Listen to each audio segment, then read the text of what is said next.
This is SportsCenter. I'm Christine Lisi. Starcade Cunningham, recovering from a collapsed left lung, has been recently taking part in light workouts, but still isn't ready to return to the NBA's East-leading Pistons just yet. The team says he will miss at least another week. 2 days after Raiders coach Clint Kubiak said his plan was to add another veteran quarterback, the team has done just that, agreed to what's basically a one-year, fully guaranteed $20 million deal with Kirk Cousins. Vegas expected to draft Fernando Mendoza first overall later this month, and he'll greatly benefit having Cousins as a teammate, explains ESPN's Field Yates. His ability pre-snap to process and read. What am I looking at? What is it going to mean once I have the football in my hands? For Fernando Mendoza, who comes from an offense in Indiana that was not as complex as what Kirk Cousins has run in the past and will run with the Raiders this upcoming year, his ability to rub off on Fernando Mendoza in that way, to me, is invaluable. Former Cy Young winner Trevor Bauer signed with the Long Island Ducks of the Atlantic League. He's been trying to revive his big league career after serving a suspension for violating MLB's domestic violence policy. Hey, it's Michelle Smallman, and coming up Friday, I'm a bundle of nerves as my Illini gear up for the Final Four against UConn. But we'll give you the keys to victory for Illinois anyway. On Unsportsmanlike, 6 a.m. Eastern, right here on ESPN Radio, ESPN2, and ESPNU.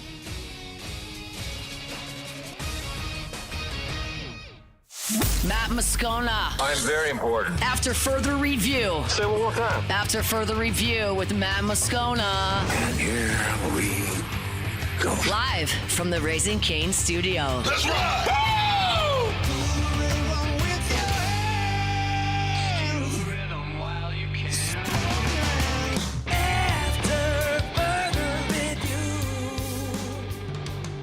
And off we go. Welcome aboard. Glad you're with us. It's AFR, presented by Decision Critical, Concierge Nursing. I'm Matt. Love you, Matt. Paul O'Neill. They're chanting Paul O'Neill's name. You so. And Mr. Toby Tomplin.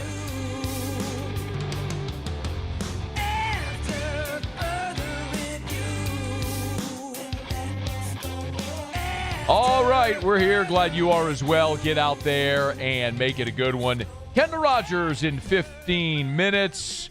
Talk some LSU-Tennessee baseball. Final Four coming up this weekend. A lot to do. Let us begin as we do every single day.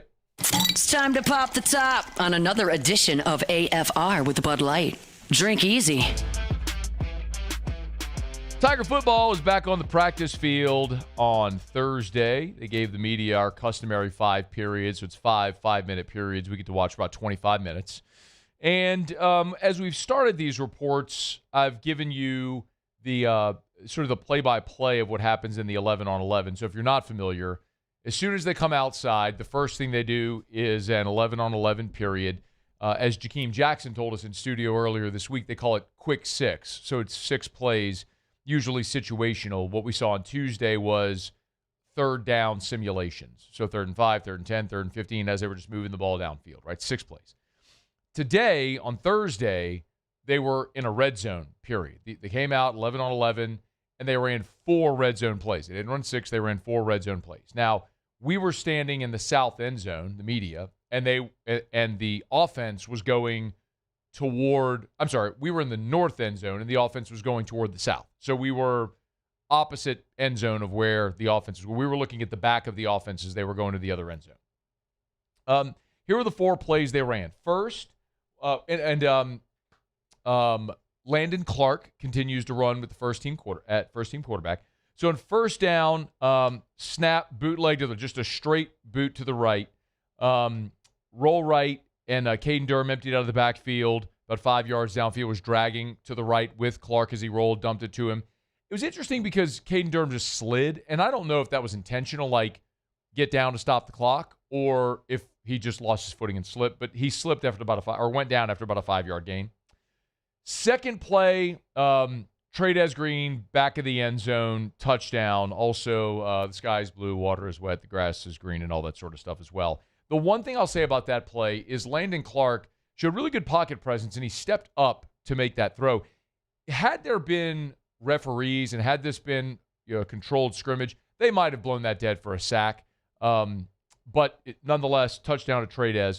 The third play was a fade to the left pylon. It was just snap, throw, right? I mean, we all know the type of play we're talking about. So snap, Clark just raises up and throws to the left side at the front pylon. It was intended for Jackson Harris, who's wearing number 4. He's been running with the ones exclusively so far throughout spring, as we've seen.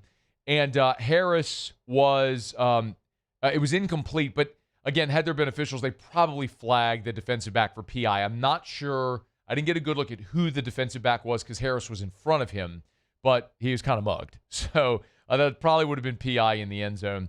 And then on the 4th snap, Caden Durham fumbled. Now, and it was recovered by Prince Willuman Mielen. So I'm not sure in that situation if they fumbled on the handoff, the mesh, or if Durham just lost it or whatever. But Durham was the running back. They fumbled, and the defense recovered. So that was the 4 plays that we saw in 11-on-11. Then they went to the individual period.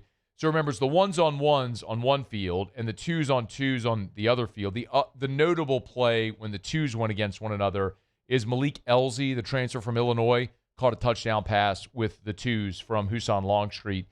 I know that it's odd because normally when teams list players on a roster, they'll fudge the heights and weights. I'm surprised to see Malik Elzy listed at 6'2". He just looks so much bigger. He's 6'2", 214, but he is really impressive, and he caught a one-handed touchdown, kind of mossed the defensive back. So I think, as one staff member told me with this receiver group this year, it's just a more mature and more focused group than last year. And you had a lot of talent on that team a year ago, especially at the top, right? You had veterans in Aaron Anderson and Xavier Thomas who'd been around the program. Barian Brown was a one-year player and was really effective for you, obviously. But this group, we keep throwing out that word, evaluation. When Lane talked about the receivers earlier in the week, I think that was very telling. Like, they weren't going to take their budget to throw it all in on 1 or 2 guys and be top-heavy. They wanted depth. And so they got about a dozen guys that feel like they can all play. And of those dozen, they're going to find the 4 to 6 that do play. And, they'll figure that out throughout spring. And then, obviously, who has pole position going into fall. Roman Mothershed had a one-handed catch when they were doing rub routes in the end zone. That's during the individual period. Really nice grab. Another guy that he is legit 6'5". He's massive. I went and watched a lot of the defense whenever they went to individual. Oh, one more note on the 11-on-11. The thing we've kind of been charting are the starting tackles because everything else really has been the same on offense and on defense. The only thing that's rotated are the first-team defensive tackles. Remember, each of the last 3 practices, Deuce Geralds has been with the ones, the freshman from Georgia. The other defensive tackle is rotated. Last Thursday, it was Richard Anderson. Saturday, it was Malik Blockton. Tuesday, it was Dom McKinley. Well, today on Thursday, it was Dom McKinley and Malik Blockton. So Geralds, for the first time, was not with the ones during that 11-on-11 period. I don't read anything into it. I'm just telling you that's the thing that they changed. Whit Weeks was not there today, at least not during the media viewing portion. He hasn't participated at all in spring, but he's been out there just wearing his jersey. So I did not see him today. Lamar Brown was watching today, interestingly enough. So he's still enrolled at U-High. He's finishing out his high school semester, and then he'll be officially with his teammates in the summer. But he was there, and during the individual, he was with the edge rushers. He was watching Sterling Lucas's group. So I know there's this conversation about where he's going to play, and I do believe he could play inside or out, but it's pretty clear he's going to play defense, not offense, and it sure seems like at 6'6", 270, they like him at edge, even though Kevin Peoples, who really was his recruiter, is now coaching the defensive tackles. And the fact that for the 30 minutes we were out there, Lamar Brown was standing by the edge rushers watching that position group practice, just something to file away. A little tough to tell what's going on with Blake Baker and Chris Kiffin, just candidly. I mean, I don't think it's bad or good. It's hard to tell what they're doing. Today, they had all of the linebackers together, and Kiffin and Baker were working together with all of the linebackers. Later, they split, and the safeties went and worked with Jake Olson. So, I guess the way to say it is, it doesn't matter if you're a linebacker or a safety. If you play the star position today, regardless, they went and worked with their position groups. Because even if you're hypothetically, if you're Deshaun Spears and you're going to be this team's starting star, well, you're also a safety. So there could be a situation where you play safety. So you got to go get reps at safety. Guys like Keelan Moses, CJ Jim Coyley, they're listed as linebackers, but they're likely also getting reps at star. Well, today they were with the linebackers because there's a chance they could play linebacker. So it was kind of like that today. The one other thing that I spent some time watching today for the first time with the place kickers, because remember, you lose Damian Ramos, who's the leading scorer in program history. Well, there were 3 place kickers working. It was Scott Starzik, the transfer from Arkansas, freshman Gavin Higgins from Parkview, and then Sean Perrette, the redshirt freshman from Catholic High. Those were the 3 that were kicking. The holder was Grant Chadwick, the punter, and your snapper is Silas Hall. The other snapper is the transfer from Florida, Mac Mulhern. So those are the 2 long snappers, but Silas Hall was the one working with, primarily today. And Scott Starzik, I'm going to post a video a little bit later. Actually, it's on my Instagram. But Scott Starzik, they were kicking like left hash middle, then they moved back 5 yards. Left hash middle, moved back 5 yards. And Starzik was regularly kicking the balls that would have cleared the uprights from 60 plus. I mean, he's just very obviously got the best leg of all the kickers. So that was a guy that was one of the top kickers in the country when he signed with Arkansas a year ago, kicked for Arkansas a year ago, made a couple from 50 plus, and very obviously has the leg. And I would assume, based on that, would also be your kickoff guy. We'll see how all that goes. But just a few observations as the Tigers were out there on the Ponderosa here on Thursday, the 5th practice of spring. So they got 10 more to go, and they do practice Saturday. No media availability on Saturday, so the next time we have access will be Tuesday. So the next time we're out there, of course, we'll give you a practice report. All right, it's After Further Review Show. Open every day is brought to you by Bud Light. Drink easy with the great taste of Bud Light, the official beer of AFR. The official beer, your Fighting Tigers of LSU. The baseball Tigers are on the road this weekend in Knoxville to take on the Vols. So if you're not heading to Knoxville, no worries. Maybe you're going to be boiling crawfish here on Easter weekend. Make sure you've got plenty of delicious ice-cold Bud Light. Drink easy with the great taste of Bud Light, the official beer of AFR. The official beer of your Fighting Tigers of LSU. Mockler Beverage, a great local partner, has been for 4 decades. And they got so many awesome activations and events going on for Final Four weekend. So you can check out the Mockler social media. I'm going to share it on Facebook as well if you want to see all the events they have, where you can get out, get some swag, drink some delicious ice-cold Bud Lights, and cheer on the Tigers with Bud Light, the official beer of AFR, the official beer of the Tigers. All right, it's After Further Review. Let me knock out a quick break, y'all. Come back. Kendall Rogers will be here from D1 Baseball. We'll preview the weekend ahead here in the Southeastern Conference. Don't you move. It's AFR. AFR. You know, when I tell you about Glow Resources, I tell you all the time that it's not just skilled blue-collar labor, and it's not just in Baton Rouge. They help businesses all over the country fill jobs all over the country and the world. For example, I just pulled up their Facebook page. They're looking for a structural welder for a job in New Orleans. You can check that out right now on their Facebook page. You got a lot of this info there if you want to check it out. They're looking for a combo welder and fitter in Laplace. They're looking for a marine stick welder in Laplace. They need a dock crane operator in Harvey. The point is, they do work. The home base is here in Baton Rouge for Glow Resources, and they have a New Orleans office as well. But they got offices all over the country and do work all over the world. So no matter where your job is, if it's skilled blue collar labor or any type of office job, our friends over at Glow Resources can help you find the right people to make your business the most efficient it can be. So check them out online at glowresources.com, glowresources.com.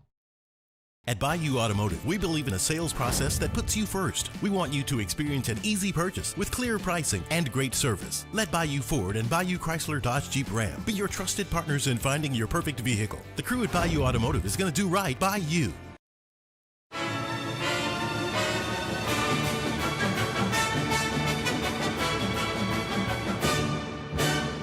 The Cane's Box Combo, a symphony of flavors. Raising Cane's chicken fingers, one love. When it comes to industrial construction, River Parish Contractors can do it all. Mechanical, structural, custom fabrication, specialized welding, and turnaround services. Strategically located in between Baton Rouge and New Orleans, we have the local team with the experience and commitment to safety to manage the most complex industrial projects. Period. Here's the deal. Partnering with us means your project is delivered on time, on budget, and most important, safely. River Parish Contractors, let's get building. Hi, I'm Mitchell Meredith with Locke Meredith Sean Fagan and Associates. We take great pride in educating our clients about their rights. Whether you're injured at work or while you drive, call our office at 272-5555. Knowledge is power, and you should know your rights after an injury. Hi, I'm Sean Fagan of Locke Meredith Sean Fagan and Associates. When insurance companies have been unfair, we've never been afraid to go to trial. Fighting hard to protect your rights, we never settle a case out of convenience. We only settle when it's right for you. Whether you hire us at all, give us a call. ED, low T, or simply seeking to optimize your health and performance? Goodwood Men's Sexual Wellness offers a range of discreet services to address your specific needs. We empower men to reclaim their health and confidence. Visit yourgoodwood.com. At Ochsner, we know healing is a team sport. That's why we've partnered with world-renowned orthopedic surgeon Dr. James Andrews to create the Ochsner Andrews Orthopedics and Sports Medicine Institute. Whether you're a professional athlete or a weekend warrior, our team of specialists are dedicated to getting you back in the game. So whatever your reasons are for reaching your personal best, we've only got one: you. Ochsner Andrews Institute. Long live you.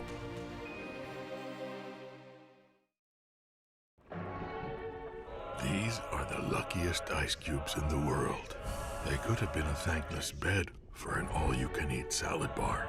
But instead, they've been called upon to cradle and cool a crisp, refreshing Dos Equis. Looks like the lucky just got luckier. Dos Equis.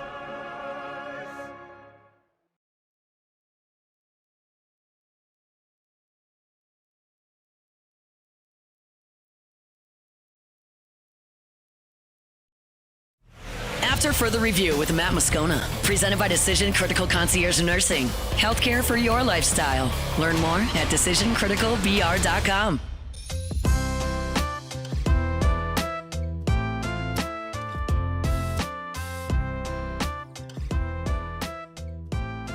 All right, baseball weekend upon us. Remember, on Easter weekend, I think teams have the option if they want to play Thursday, Friday, Saturday, they can. So you actually have 6 series in the league beginning tonight on Thursday. Kendall Rogers, D1 Baseball, good to hang out with us as he does every Thursday. Yo, dude, how are you? I'm doing well. Yourself? Doing really well. Hey, before we look to this weekend, a quick thought last weekend where 7 SEC series ended in sweeps. You ever see anything like that? Not really, but I think it kind of gives you an idea of the state of this league right now. I think, overall, if you look at, the top of the conference with Texas and, Mississippi State, those two teams, for the most part, have been pretty consistent. They pitch well, they hit well, but other than that, I mean, if you look at every other team in this league, it's like one weekend they're really good, the next weekend they're really bad. So I guess as it pertains to LSU, the really good thing is, like, this team hasn't played close to its potential. But guess what? Other than two teams, nobody else really has either. Yeah. They're going to play Tennessee this weekend, and the Vols obviously were swept this last weekend against Vanderbilt in just brutal fashion, being walked off 3 times. You hate to see it. How different is this Tennessee team from what we had become accustomed to seeing from Tony Vitello teams? Yeah, I think the biggest thing for me is when you look at the Vols overall, it's just the lineup top to bottom. It's just not as scary as what you're used to. I mean, if you look at, Blaine Brown was a guy who, in the non-conference portion of the schedule is kind of a, old school, like Tony Vitello type of hitter, from the left side hitting for, huge power. He's hitting 211 in conference so far with a very low OBP. Stone Lawless, who's kind of battling an injury right now. I want to say he got hit in the head last weekend. In the face. I think he's kind of in or out for this coming weekend. I mean, he's hitting 222. Henry Ford, certainly a super talented transfer for the Vols. Again, was really good in non-conference, but through 3 weekends of SEC play, he's hitting 222. So it's just one of those lineups that right now, I mean, you look at it top to bottom, other than Ford and maybe, Levi Clark, he runs in a couple. It's just not a lineup that you're just, terrified of. Whereas I think, it started to taper back just a little bit last year, I thought. But it's definitely not a lineup that you're used to 3, 4, 5 years ago where you're just like, oh, God, like I got to go through this lineup again. How do you think LSU offensively matches up against Tennessee's pitching? Yeah, I think if there's a weekend they could kind of get going, it's this one. I mean, obviously last week in the last two games they got going a little bit. But, I think if you look at Tennessee's pitching staff, I think guys like Evan Blanco and Tegan Coons are good. I don't think they really have a great weekend starter. So, in essence, I just think they have a rotation where, if you kind of got things going offensively a little bit, you've got a good approach, I think you can score runs. So I think LSU actually matched up with them pretty decently offensively. He's on Twitter at Kendall Rogers, D1 Baseball. As you mentioned, Kendall, when you were coming in, there's 6 series that are going to begin tonight. A lot of them are ranked unranked matchups. State and Georgia has to be the marquee. It's a top 5 series in the country. State ranked 4th, Georgia ranked 5th. So that one's there in Starkville. Give me a thought on, we always talk about the Bulldogs, the Georgia Bulldogs, when they have to leave Foley Field. But how do you take? What are you keeping an eye on in that one? Yeah, I think the biggest thing for me is can Georgia's pitching step up against Mississippi State. We've talked so much about Mississippi State's pitching so far this year, but man, they've got a really good offensive lineup. Bryce Chance, their 9-hole hitter, is hitting over 400 for the season. Ace Reese, certainly well documented how good he is. Some of the other pieces they've gotten, Jacob Parker, the talented freshman, has really gotten in a groove. So I think they're scary offensively, and I think Georgia. I saw them a couple weekends ago against Texas A&M, and the thing that stood out to me was their bullpen in that series was pretty good. The first 2 games, obviously, they got blitzed in the final game, but the first 2 games, their bullpen was pretty good. And I think for me, as I look at that series, the key is Georgia's starting rotation. I think if you're Dylan Beeg and you're Joey Velchko, you've got to give them more than 4 or 5 innings, which they've kind of done for much of the year in an outing. You've got to give them more than that to be able to kind of turn things over to your bullpen, because that third starting spot is a question mark. Kenny Ishikawa, a two-way talent for Georgia, has had 2 straight starts where I don't think he's gotten out of the second inning, and so that spot is TBA this weekend. So starting pitching for Georgia is, to me, the biggest key for the weekend. A couple of squads that are reeling a little bit, Kendall, Arkansas and Auburn. I mean, I watching Arkansas get swept at home last week was a little stunning, and Auburn just hasn't looked right since they won that first game against Texas. What should we expect there at Plainsman Park? Yeah, that's the one. I mean, I have no idea what to expect, really. I mean, that's a terrible answer. But, I mean, the thing about Arkansas, and I think I might have said this on the show a couple weeks ago, is I saw them opening weekend at Globe Life, and I didn't love their vibe. Like, it wasn't a body language thing, but I felt like their lineup had a lot of swing and miss. It's pretty typical for Arkansas.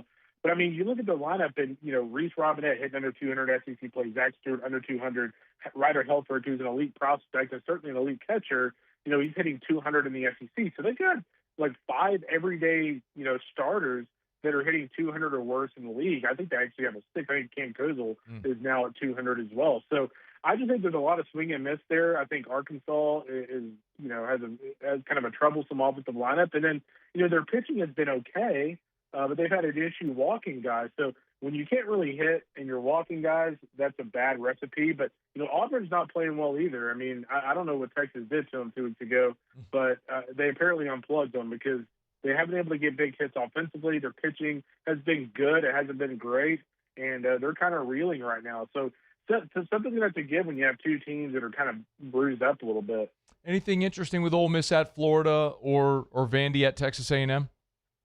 Yeah, I'll kind of do a little roundabout in the league really quickly. I mean, I think for Ole Miss and Florida, very intrigued to see if Florida can put together 2 straight weekends of good baseball. They got swept at Alabama. They go on the road to sweep Arkansas.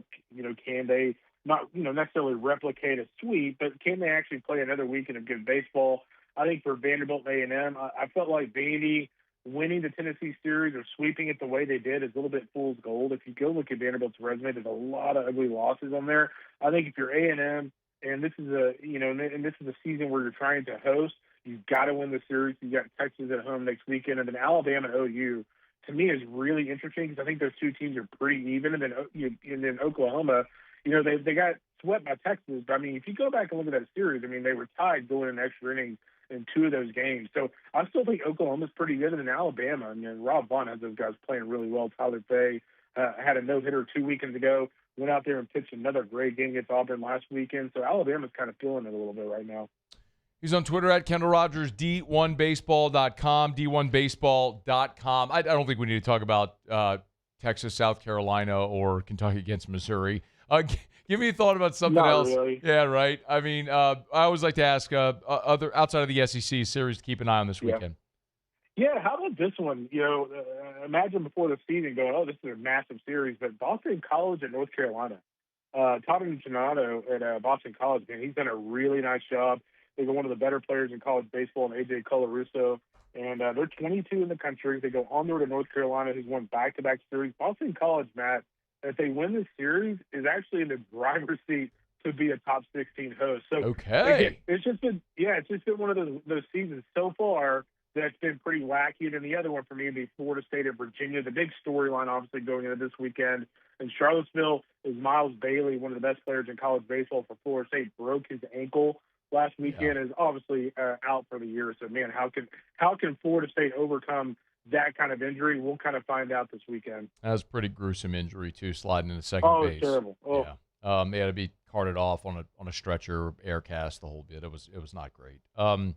Hey, Kendall, before you go, I wanted to get one more thought. Tony Vitello obviously making his debut in Major League Baseball, and Jay Johnson was asked about it when he met with reporters on Wednesday, and he said, he's not interested in Major League Baseball now, and he was very clear to clarify, like, right now. I don't know if you've given much thought to this or had many conversations with people around college baseball or at the professional level, but is this something, Kendall, that we may start to see more of with college baseball coaches maybe making the jump? It could be. I mean, I think the ultimate test, right, is like how does Tony Vitello handle it? And I would say so far, I mean, I think it was Robbie Ray. Like, I wouldn't say he called Tony out in the media, but like he kind of rebuffed him a little bit in the media. And so that his start has kind of been interesting to me because I think he tends to talk a little bit too much. So I think it kind of depends on how his first half of the season goes. But, I saw that Jay interview, and knowing Jay the kind of the way I have over the years, I think that was more of a call for, LSU to kind of step up on the NIL front, considering some of the other forces at play. Will Wade, Lane Kiffin obviously commanding a lot of money, Kim Mulkey obviously commanding a lot of money. I don't think there's any doubt if you talk to people behind the scenes that there's a little bit of concern about LSU being able to keep up with the Mississippi States, the A&Ms, the Texans of the world on the baseball NIL front. So I think that is more of a, Jay kind of trying to wink, wake everybody up than it is him truly going to the Major League Baseball ring. It's Kendall Rogers, D1Baseball.com. Get him at Kendall Rogers. Man, we always appreciate the time. Have a great weekend, man. I have some homework for you. Okay. All right, in the next week, I noticed that he is no longer playing baseball. I want to know what Todd Peterson is doing Peterson. You just telegraphed it. You telegraphed it. No. Sorry, man. You just telegraphed it. A little heads up. I mean, when you said, when you interrupted and said I have some homework for you, I saw him shift in his chair over to get his hand ready. Well, the problem is I had to give him a heads up after I called him by the wrong name a couple weeks ago. Well, you just did it again. I think you just intentionally did it, but you just called him Russo again. Well, my bad. I mean, go back and scroll the tail. Wait, did you not do that intentionally just now? I did not do that. You just called him Russo again. Oh my God. Go scroll. What are you gonna do with me? I don't know. Just wait for you to say Todd Peterson again. See, that's what you got to do. Thank you, Musa. I think I nailed that one actually pretty good there. No. Your hand wasn't on the button. That was pretty good. I did tip you off, but that was pretty good. It was way too obvious. I even knew you were doing it. I mean, I saw him shift over to get it. So we'll do better. Wait about a month or so, and then catch him napping. It's bound to happen. I'll catch him napping. I got to be a little more organic. All right, man. Thanks for the time. Thanks, Jen. Have a good Easter. All right, you too, man. Happy Easter. Old Russo. Scroll. I want you to go find it. Seriously, go scroll back. I want you to get it. We're brought to you by Relief Windows, reliefwindows.com. Windows, door siding. They do shutters too. Relief Windows, reliefwindows.com. Oh, yeah, roller shades as well. So if you want to climate control or light control any room in your house, you can do that with their beautiful roller shades. Same as everything else. Measure twice, install once, custom made for your home. They're gorgeous. You can check them out at reliefwindows.com, reliefwindows.com. Windows, doors, siding, shutters, shades. Relief Windows, reliefwindows.com, and always a premium product and a premium customer service experience. That's what Relief Windows delivers on every single time. They're never going to be the cheapest. They're always going to be the best. Remember what your mama told you. You get what you pay for. You want to pay for a great product, true service after the sale, lifetime transferable warranty, a company that's going to do right by you from start to finish. You want Relief Windows. Windows, door siding, shutters, and shades, reliefwindows.com. Do you have it? Okay, here, let's see. Did I hear correct? I got it. Did I hear correct? Oh, You telegraphed. I'm sorry, man. You just tell. He did. Yeah. I didn't catch it in real time. Like, I didn't catch it in real time either. I think he's confused himself now. Maybe. Like at what your actual name is. Could be.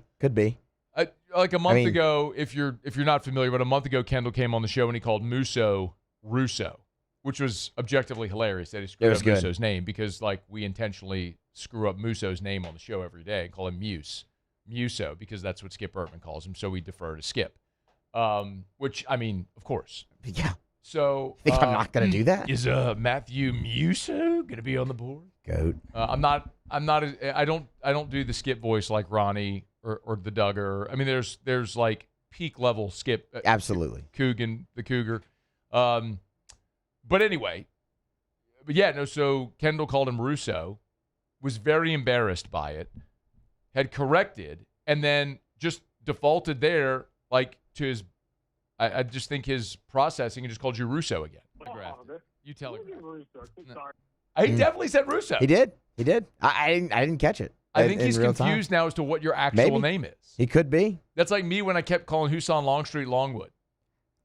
That is exactly right. Yes. I had to stop and get it. Or like Travis Aitchen. Travis Aitchen. I had to slow down and make sure that I got it right. That's a little different, though, because, I mean, he sprung that name change on us out of the blue. Yeah, that's like, pronunciation. That's not the name. I wasn't like all of a sudden, okay, I'm going to go by Russo now. Yeah. You know? Yeah, that's true. Travis was like, hey, my name's Aitchen. Yeah, you're saying my name wrong. I think the way Travis is saying his name is kind of like how natives of the Caribbean with an accent would say Caribbean, and we say Caribbean. Same word. It's just really how you accentuate it based on your accent. So I think people in Southwest Louisiana would say Etienne like Etienne. I think they're saying the same thing, but they're saying like Etienne. That makes sense. I think that's a good comp. Yeah, I think that's exactly what's happening. But yeah, whatever you want. You got some thick accents over there, man, in Southwest Louisiana. I thought you were going to say thick something else. Whoa, it's a family show, Scum. Time for further review. Go around the SEC next. AFR. We're brought to you by Goodwood, men's sexual wellness. I was thinking about this today. I was over at Goodwood yesterday, chatting with Gabe and Mary and the staff over there. I'm so happy over the last decade how much the narrative around HRT has shifted and how much people are willing to talk about it and the great benefits of HRT. I'm not here to make outlandish claims, but like you can go read medical research. Like, for example, there's medical research that would suggest that men on HRT have a lesser probability of prostate cancer. I'm not making a claim here, but if you think about it, there is some logic here. You don't hear about 20-year-old men having prostate cancer. Maybe part of it is because they have healthy testosterone levels, healthy hormone levels. Like, it's all about getting your body to feel and perform like you did in all phases when you were younger. You can safely, affordably supplement yourself, and Goodwood can help you do it. YourGoodwood.com, YourGoodwood.com. At Bayou Automotive, we believe in a sales process that puts you first. We want you to experience an easy purchase with clear pricing and great service. Let Bayou Ford and Bayou Chrysler Dodge Jeep Ram be your trusted partners in finding your perfect vehicle. The crew at Bayou Automotive is going to do right by you. At Auctioner, we know healing is a team sport. That's why we've partnered with world-renowned orthopedic surgeon Dr. James Andrews to create the Auctioner Andrews Orthopedics and Sports Medicine Institute. Whether you're a professional athlete or a weekend warrior, our team of specialists are dedicated to getting you back in the game. So whatever your reasons are for reaching your personal best, we've only got one. You. Auctioner Andrews Institute. Long live you. Lock Meredith, Sean Fagan and Associates has won for our clients over $175 million over the decades, but our greatest success is our clients who have chosen and trusted us to help them. Whether you hire us at all, give us a call. You've got nothing to lose. Hi, I'm Sean Fagan. If you get injured, you could be staring at medical bills, repair costs, and lost income. Life can be turned upside down. At Lock Meredith, Sean Fagan and Associates, we'll work to turn your world right side up. Hire us, and like thousands of our clients, you'll be glad you did. Men, age is just a number. Don't let it dictate how you feel. Goodwood Men's Sexual Wellness has anti-aging services that can help you look and feel your best.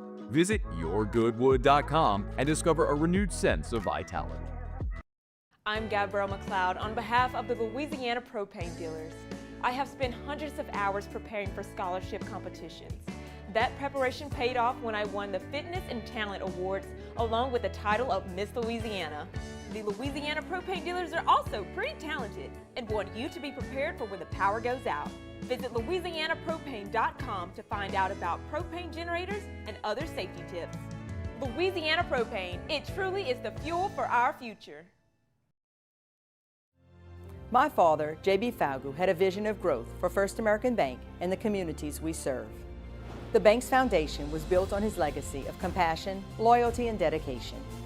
Through his years of leadership, First American has prospered to heights even J.B. could not have imagined.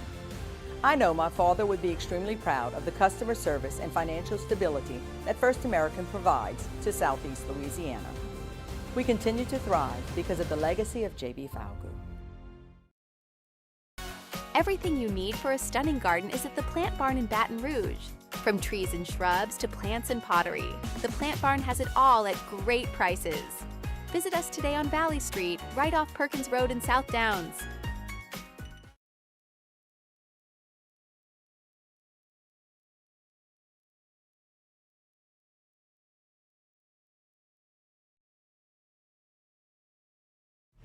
After further review with Matt Moscona, presented by Decision Critical Concierge Nursing. Healthcare for your lifestyle. Learn more at decisioncriticalvr.com.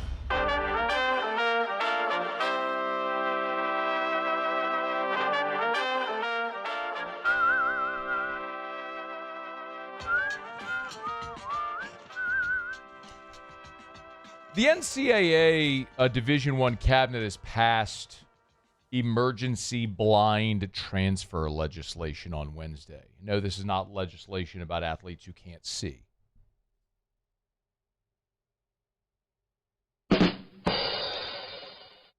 That actually took me a minute. I'm sorry. Wow. This is so bad, but it's so good. What in the... Remember when USC had the blind long snapper? Yeah, Jake Olson. Yeah, it's the same name as LSU safety coach. That's true. Yeah, Jake Olson. That was wild, man. Well, he was the USC fan. Yeah, and that, which is an incredible story. Yeah. He was a young boy. He was a blind, young kid who was a fan of Southern Cal football. He was, his story became well known on College Game Day, and then he ended up actually going and walking on to the Southern Cal football team, which is incredible. He snapped in a game. It's incredible. It was awesome. It's an amazing story. But yeah, Jake Olson was the kid's name, or I guess young man's name. Man now, I'm sure.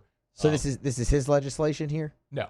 Okay. No. Has nothing to do with the visually impaired. Got it. But if you are struggling with your visual, your vision, or you have any impairments, you should go see Dr. Blake Williams at the Williams-Nye Center. I like that. That was good. I knew where you were going there. The blind transfer legislation brought to you in part by the Williamson-Eye Center. Call 924-2020 or williamsoni.com. I'll give you another one. Why not? Why not? I mean, it's Thursday, last day of the week here, man. Well, why not? Let's have some fun. Yeah. Like when Jesus rose from the dead. Well, that's a few days away. One of the great miracles that the good Lord performed was when he spit in the dirt and rubbed mud on the blind man's eye so he could see. Dr. Blake Williamson is basically Jesus.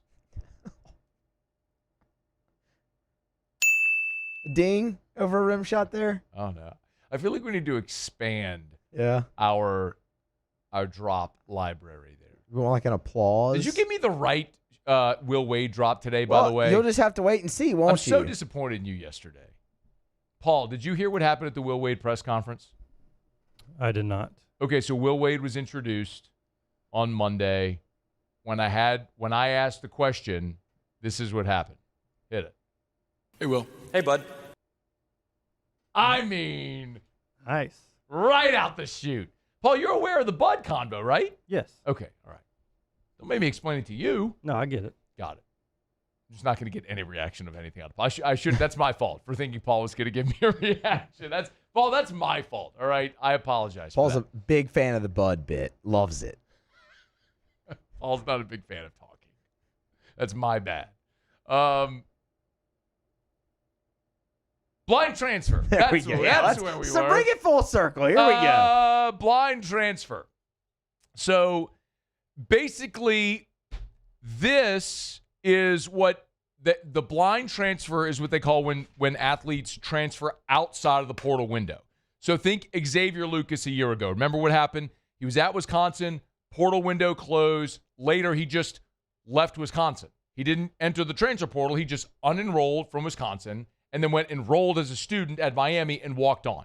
So the NCAA calls that the blind transfer, a blind transfer. So now, if you try to pull that off, among the penalties, a suspension of the head coach for 50% of the season and a fine of 20% of that sport's budget. Yo. I mean, you're saying you're going to suspend. So, for example, look up Miami's football budget last year. Just Google what was Miami's 2025 football budget. So, under this current legislation, if Miami did this, again, the Xavier Lucas thing, Mario Cristobal would have been suspended for 6 games, and Miami would have had to pay a fine that's 20% of their football budget, is effectively what this rule is. Now, do you have it? I have no idea if, this would actually be enforceable, because the NCAA would probably get sued, but it's at least enough of a meaty rule to act as a deterrent, right? I mean, because remember a couple of years ago, one of the biggest controversies we had in the SEC was, incidentally, Lane Kiffin's teams taking dives. Remember? They were faking injuries to slow the pace of play. It was Kiffin's guys. And so the SEC said, all right, you keep doing this, we're going to suspend the coach. And all of a sudden, that stopped in a hurry. Just the threat of it was enough to say, yeah, all right, let's stop doing that. And that whole, you can get flagged, you can suspend the coach, and that whole practice has effectively been suspended now. It worked. I'm wondering if this will be the same. Do you have it? Not anything concrete. I'm just looking for a ballpark. Yeah, okay. So 100 million? Yeah, 100 million? Okay. So 100, let's say your football budget is $100 million, and I don't math, but thankfully I could do this. That's $20 million. That's a $20 million fine, and your coach suspended for half the season. Yeah, that'll stop that practice in a hurry. Interesting. And we also learned today that Dr. Blake Williamson is basically Jesus. Basically, yeah. Can I have do you have the harp? Yeah. Or a chorus of angels? I got the harp. Or a chorus of angels? Of course, you got to have a better button bar over there. I've been begging. Now that I'm looking for the harp, I have been begging for a button bar for 2 decades on this show. So I could just have my own sounders that I could hit and play.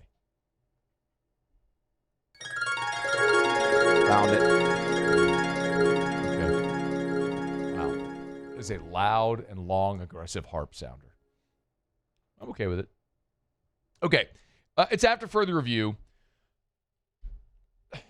Let's go around the SEC.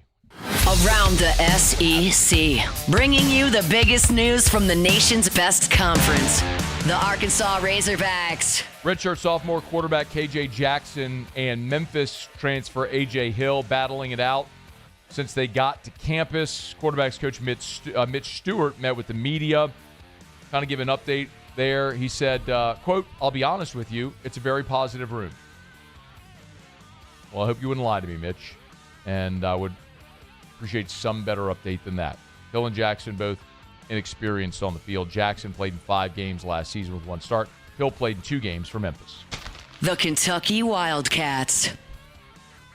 Kentucky Sports Radio is reporting that Aaron, E-R-Y-N-N. Aaron Love. We got to get Sharif on the horn.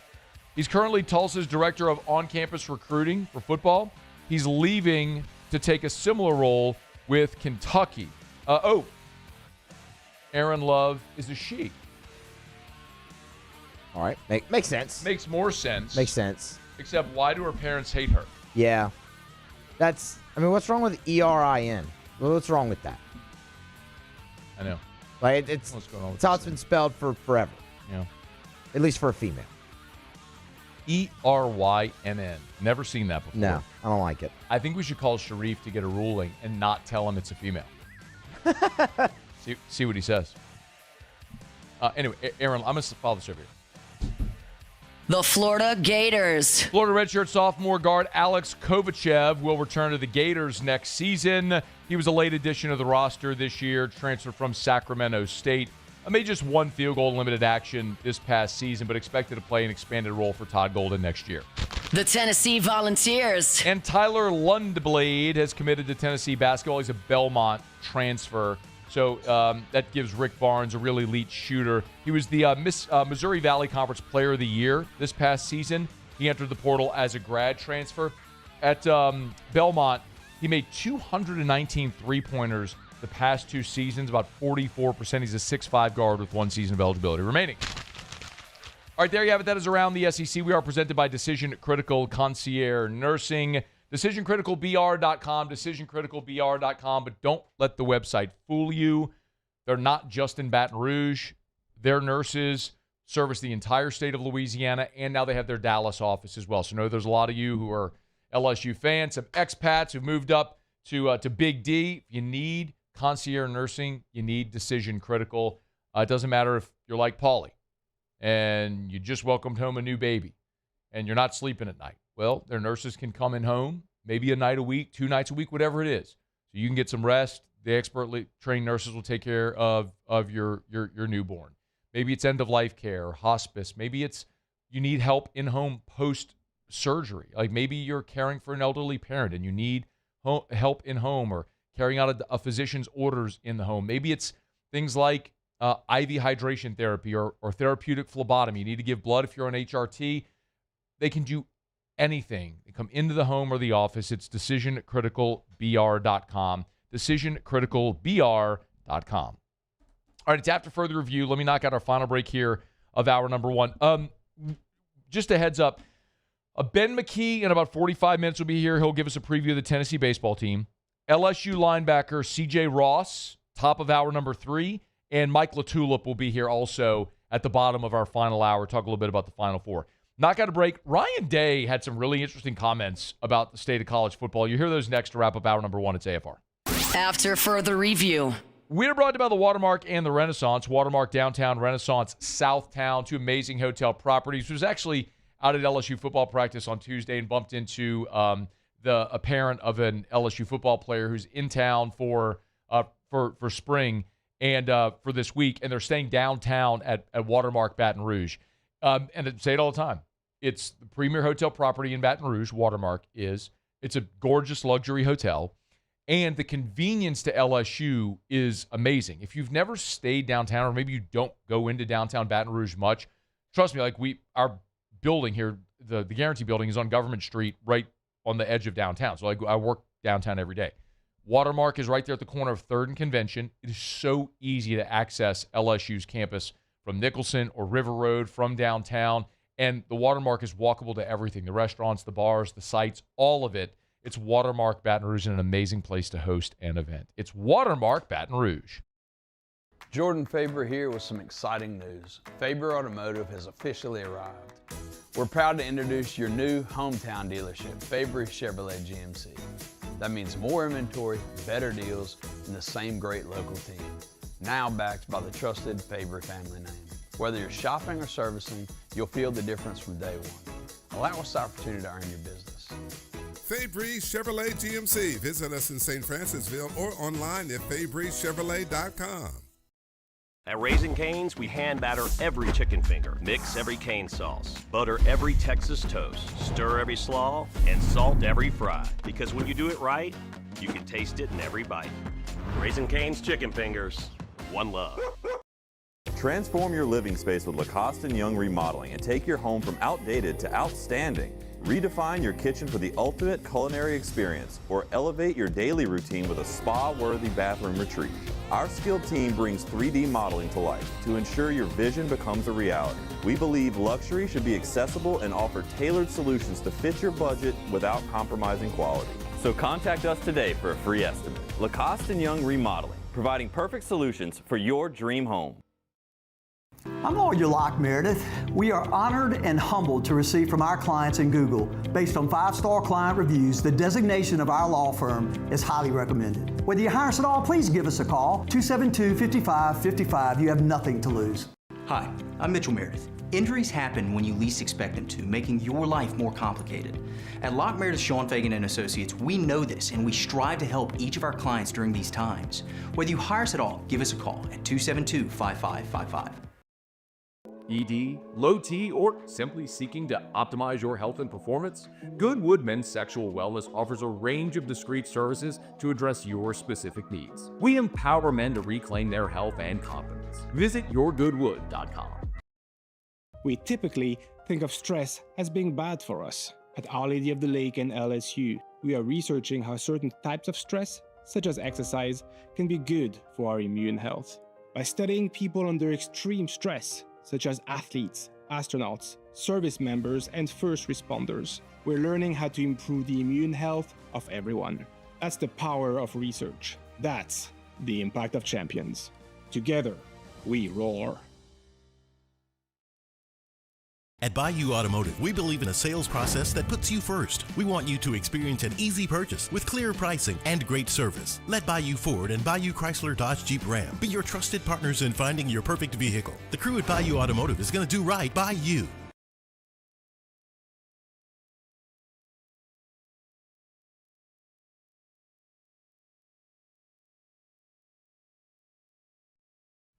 After further review with Matt Moscona, presented by Decision Critical Concierge Nursing. Healthcare for your lifestyle. Learn more at decisioncriticalbr.com.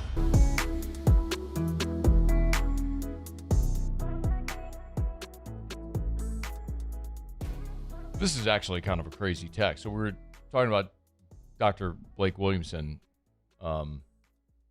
We was joking about the blind rule, the blind transfer rule, but Samuel sent me a text on my text line and said, Matt, all BS aside, I went to go see Dr. Williamson. He probably saved my life. I went in for an eye exam.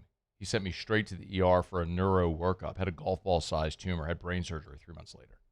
I'm not trying to scare you. I mean, that's amazing, first of all, but I'm not trying to scare you. But, like, the thing that I hope this does impress upon you is go to the doctor.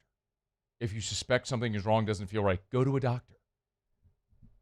And I don't just mean, yes, you should always have your annual eye exam. I talk about that all the time, but like, maybe I'm just at this point in my life at 43 where I realized, if you watch the show, if you've seen me, I've had this whole physical transformation over the last 2 years.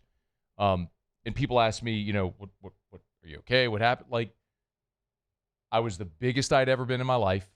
I was almost 250 pounds, and I had a real, honest moment of reflection when I realized I have a special needs child who is going to be with me and my wife forever, and I need to be around and able to provide for them forever. So I need to get my stuff together. So I started going to the doctor regularly. I implemented all these health biohacks. I went deep down the rabbit hole, and I'm the healthiest I've ever been in my life. So my point is, like, take care of yourself. Just go to the doctor. Anyway, so I'm glad Samuel texted that. Not as a that's no endorsement for anyone other than humans. Like, take care of yourself, please. Okay. I do want to call Sharif about Aaron. Maybe we'll do that next hour. Ryan Day had some media availability, and he was asked about sort of like the current state of college football. Listen to what he said. I mentioned this to somebody the other day, and I had went on a couple visits with my son, and so I had a little free time, traveling, and so I watched that Netflix documentary on the dinosaurs. And if you want to feel insignificant, watch that, because it talks about how the dinosaurs were on Earth like 250 million years ago, and throughout time, it got all the way to like 65 million years ago. Over that time, the world changed, the climate changed, the Earth changed, and some dinosaurs figured out how to continue to adapt, and some died.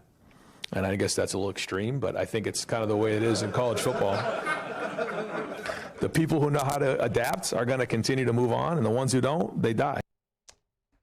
We're looking at you, Dabo. I mean, it's very obvious, isn't it? I mean, when you think about, I don't think Ryan Day was taking a shot at Dabo, but that's just the most obvious illustration of a program where we used to joke about Clemsoning, and then for a half decade, the only threat to Alabama was Clemson. They won a couple national titles, played for a couple more, and now they are back to irrelevance because of their unwillingness to adapt. So you better adapt. And from an LSU perspective, the thing that you could say is maybe reassuring is that the coach you have was maybe the earliest adopter of the whole portal king. Now you still have to evaluate. You gotta hit on your transfer additions, and you gotta raise money and all the stuff. It's not gonna guarantee you're gonna win, but at least you're doing the things necessary to adapt and survive. All right, it's AFR. We're presented by Decision Critical Concierge Nursing. Sports Center's coming up. Get you caught up on national headlines. Kirk Cousins has a new home. What does that mean for Derek Carr? It's AFR. After further review. We're brought to you by First South Farm Credit, firstsouthland.com, firstsouthland.com. Thinking of buying land, your first call should be to First South Farm Credit. Our friends over at First South Farm Credit, they're awesome because for 110 years now, since 1916, they've done one thing. Help Louisianians buy land, and you could be next. Hey, maybe you're in New Orleans. Maybe you work in New Orleans, and you love working in the city, but you want to live the rural lifestyle. Great. Call First South Farm Credit.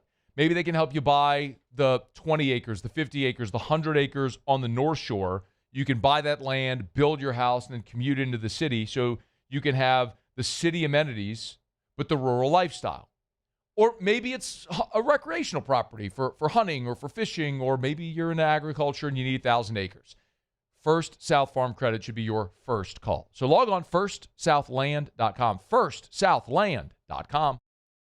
Gulf Coast Bank and Trust is giving our customers the power to bank anywhere, anytime during this challenging event. And we're right there with you. Our mobile banking app is a smart way to manage your money and time. Gulf Coast Bank and Trust, the bank that cares about you. When it comes to industrial construction, River Parish Contractors can do it all. Mechanical, structural, custom fabrication, specialized welding, and turnaround services. Strategically located in between Baton Rouge and New Orleans, we have the local team with the experience and commitment to safety to manage the most complex industrial projects. Period. Here's the deal. Partnering with us means your project is delivered on time, on budget, and most important, safely. River Parish Contractors, let's get building. The experts at Hood Dental Care want you smiling bigger and healthier than ever. New patients can get a healthy gums cleaning for just $89, plus a free exam and full mouth x-rays. A $376 value. With over 3,000 five-star Google reviews, 5 local locations, and easy online scheduling with same-day care. Hood Dental makes it simple to get started. And we always have other great giveaways for new patients. Check out hooddentalcare.com and schedule your appointment today. At Bayou Automotive, we believe in a sales process that puts you first. We want you to experience an easy purchase with clear pricing and great service. Let Bayou Ford and Bayou Chrysler Dodge Jeep Ram be your trusted partners in finding your perfect vehicle. The crew at Bayou Automotive is going to do right by you. I'm lawyer Collins Locke Meredith. Among the most important factors to consider when you're hiring an injury attorney is trust. You trust your attorney will put your interest first, treat you with respect, fairness, and honesty. You trust them to be there for you when you need them. At Locke Meredith, Sean Fagan and Associates, thousands of clients have trusted us to represent them, and for good reasons. Please visit us at LockeMeredith.com to learn more, and whether you hire us at all, give us a call at 272-5555. You have nothing to lose. Today, we are shaping tomorrow. We are researching how extreme stress impacts the immune system, from trauma victims to athletes and even astronauts. Our work is leading the way in sepsis treatment, saving countless lives. We're unlocking the mind with music in exciting new ways. Our Lady of the Lake Health and LSU are improving the health of our state. That's the impact of champions. Imagine the impact we'll have on the future. Together, we roar. After a decade of working in private duty nursing, I know how hard it can be to find compassionate care for the ones that you love the most. So I started Decision Critical, a premier concierge nursing agency, so we can take care of you wherever you are. Our highly skilled nurses provide exceptional care from the comfort of your own home with personalized packages for short-term, long-term, or even around-the-clock care. Visit us at decisioncriticalbr.com and give us a call today to get started.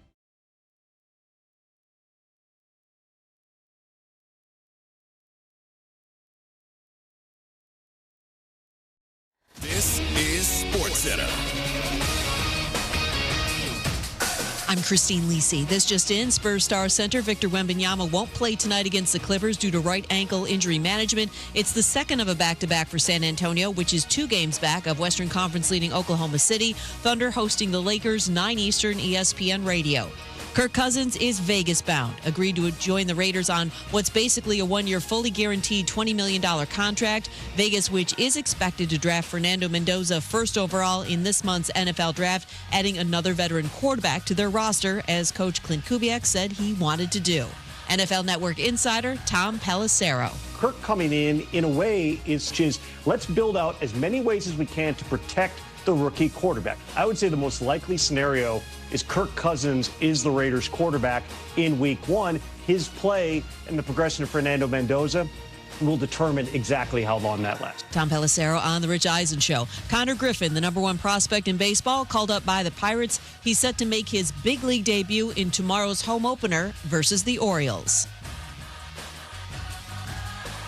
Hey, it's Michelle Smallman, and coming up Friday, I'm a bundle of nerves as my Illini gear up for the Final Four against UConn. But we'll give you the keys to victory for Illinois anyway. On Unsportsmanlike, 6 a.m. Eastern, right here on ESPN Radio, ESPN2, and ESPNU.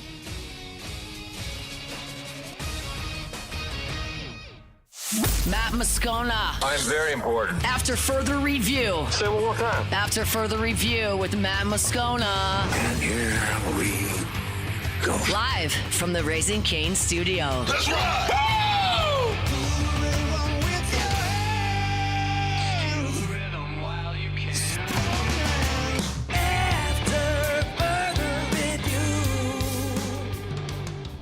Hour 2, off we go. Welcome aboard. Glad you're with us. It's AFR, presented by Decision Critical Concierge Nursing. I'm Matt. This is Shaq O'Neal, and I hate Matt. Paul O'Neal. They're chanting Paul O'Neal's name. Yes. And Mr. Toby Tom Play.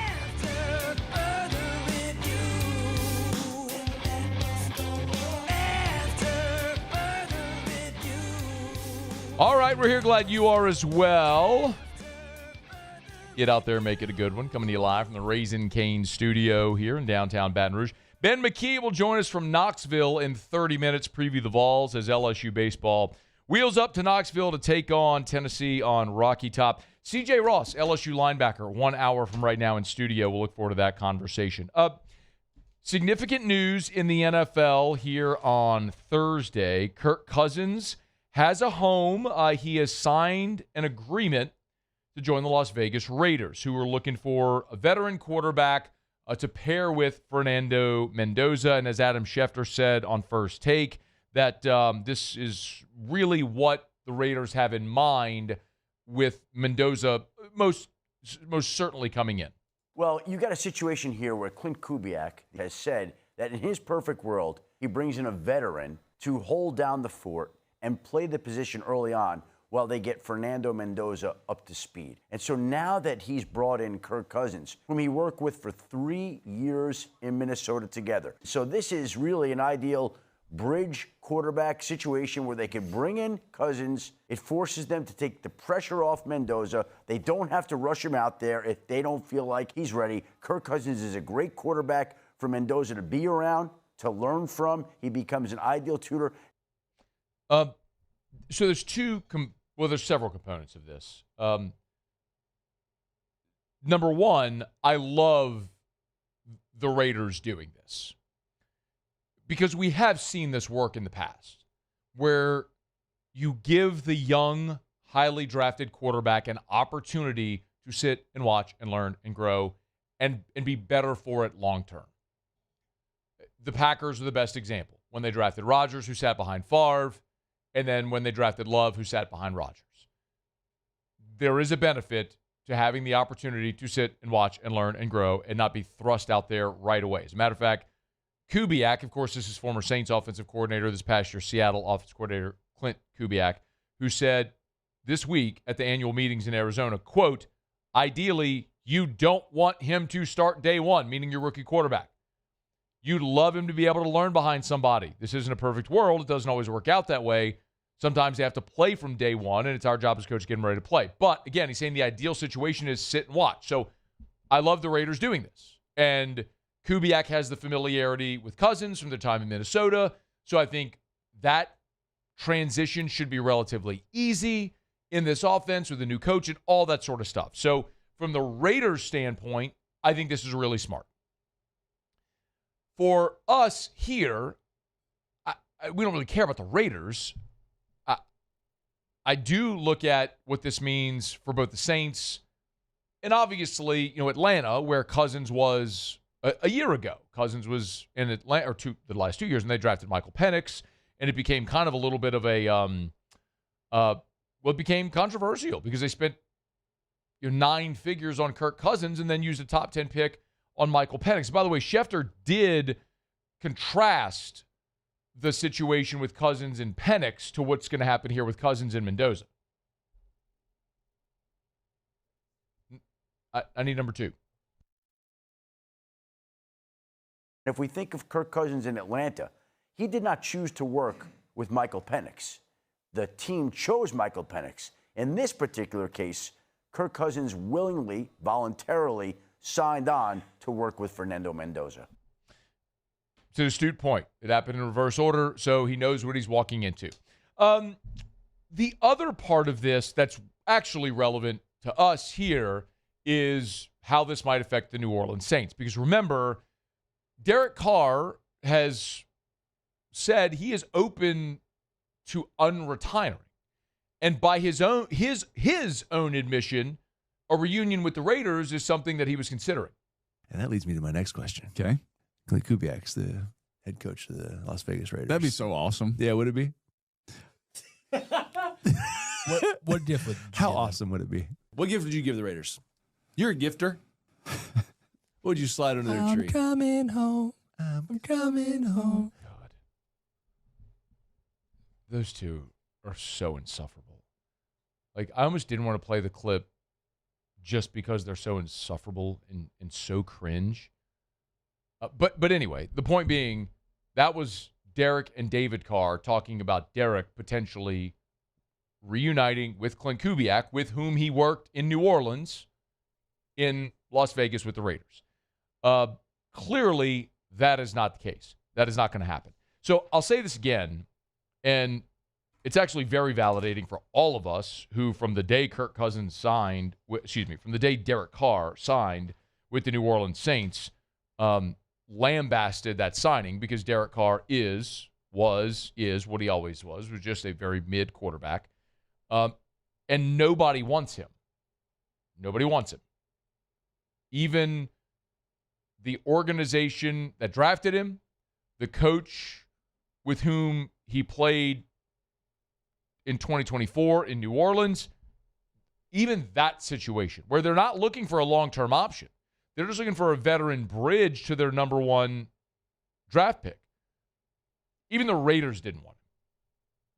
Now, I wish someone would sign Derek Carr. Because if someone wanted Derek Carr, they'd have to trade with New Orleans. So even if the Saints, as I've said, got a day 3 pick, if the Saints got a 7th round pick, okay, great. It's something where right now you're getting nothing for Derek Carr. So he wants to come back in the league and be bad for somebody else, okay. And someone wants to give the Saints a 6th, 7th round pick to let Derek Carr go be overpaid and bad for them, okay. I would love for Derek Carr to be back in the NFL, but you're running out of options. When you look at teams right now with the Raiders off the board who might actually be a possibility, the Browns, they got a couple of young quarterbacks there that they drafted a year ago, Gabriel and Shedeur, and then you got Deshaun Watson still hanging around. The Steelers, what's going to happen there with Aaron Rodgers and Mike McCarthy? Will that reunion happen? The Cardinals with Kyler Murray, obviously not being back. Murray, present. Could they potentially be looking for a veteran backup quarterback? There's some options. I don't think any of them are likely. I think maybe, the most likely scenario would be, I guess you could throw maybe Minnesota. I think the most likely scenario would be what happened in Cincinnati a year ago. And knock on Formica, we don't want that to happen to Joe Burrow again. But if you have a team that maybe fancies itself a contender and their starter gets injured and there isn't a great option, maybe Carr would be an option. Almost like what Indianapolis did last year with Phillip Rivers, which is crazy that they went and signed a guy that was out of the league for 4 years, again, over Derek Carr. Not that they ever even considered Carr, but Carr could have been an option. Anyway, that scenario, I think, is what could be maybe the most likely scenario for Carr to get back into the NFL. But the Cousins to the Raiders storyline is significant in NFL circles, but for the relevance here, it's you scratch another one off the list that could have been a potential suitor for a Derek Carr unretirement. All right, it's After Further Review. We're brought to you by Shaw Bills Tire and Auto Service. ShawBillsTire.com. Name brand tires at wholesale prices, and they'll treat you like family, which is why people keep coming back year after year after year after year. It's Shaw Bills. ShawBillsTire.com. ShawBillsTire.com. Check out our friends over at Shaw Bills. Remember, they'll sell you name brand tires at wholesale prices.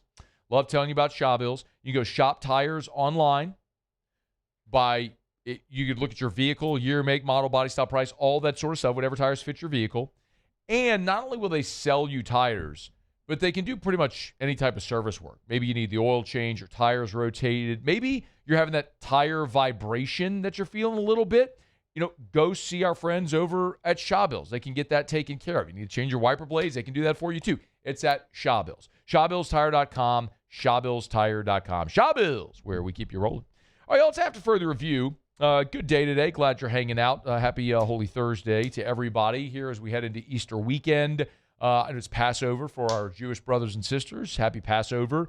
Whatever you might be celebrating this weekend here on Easter weekend, we appreciate you for spending part of it with us. And Friday, we are off for Good Friday here. So this will be our last show of the week, and then we're back on Monday, and we'll look forward to that. LSU football does practice on Saturday, but we have no availability. I'm told they're supposed to go into Tiger Stadium. I guess they're going to have some type of controlled scrimmage. If I do get any notes out of that, I'll certainly pass it along to you over the weekend on our various social media channels, Locked On LSU. If you follow me there, I appreciate that.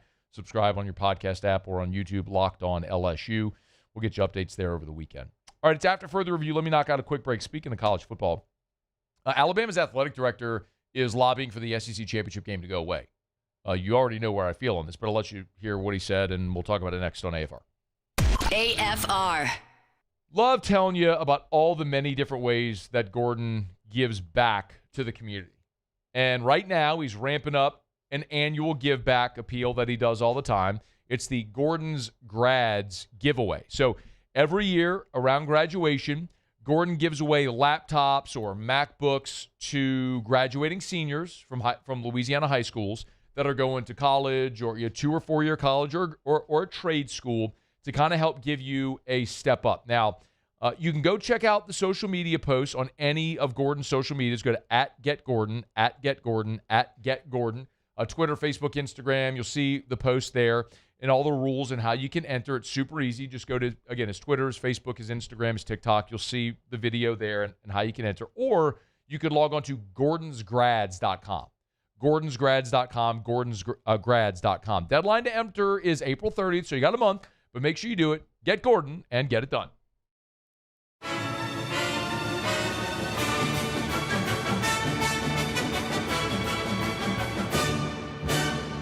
The Cane's Box Combo. A symphony of flavors. Raising Cane's chicken fingers. One love. Hi, this is Beth Serena. Welcome to my pool.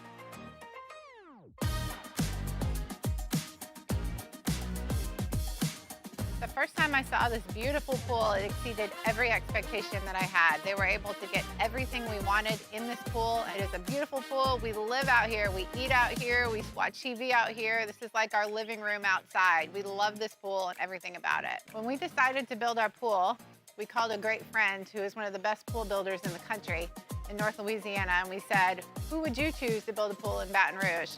And without a hesitation, he told us Russell Pools. He said their history, tradition of great builds, great pools was unmatched. So of course, who did we call? Russell Pools. The advice I would give to anyone looking to build a pool is first call Russell Pools. They'll do an incredible job. It'll be incredibly organized. It'll be time efficient, and you will have your pool in no time.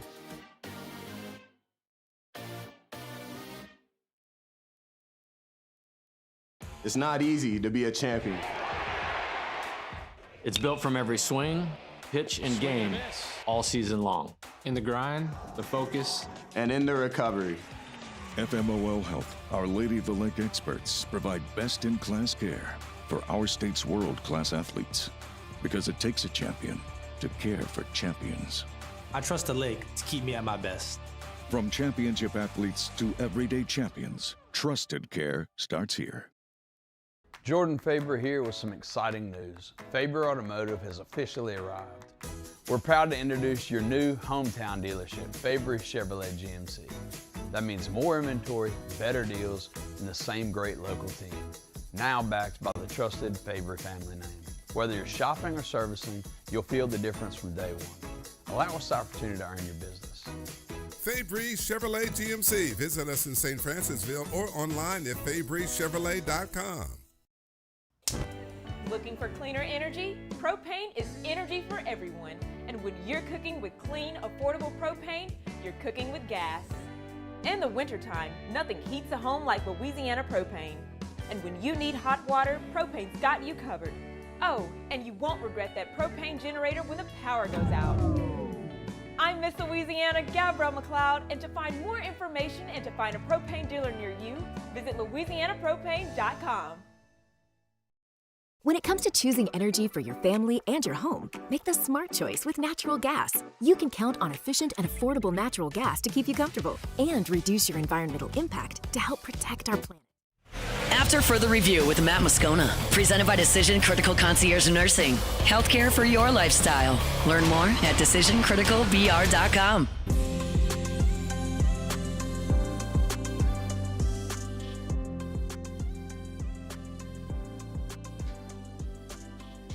We'll have C.J. Ross, LSU linebacker, in studio with us here in about 45 minutes. Looking forward to that conversation. It's been an interesting first 5 practices for the linebackers. So I'm really excited to talk to C.J.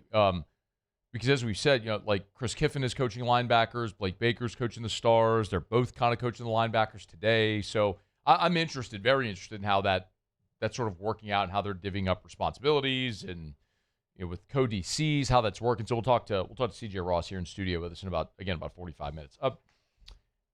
Alabama Athletic Director Greg Byrne gave an interview with USA Today, and it was a wide-ranging interview, but in part, one of the things they discussed was the future of the SEC football championship game.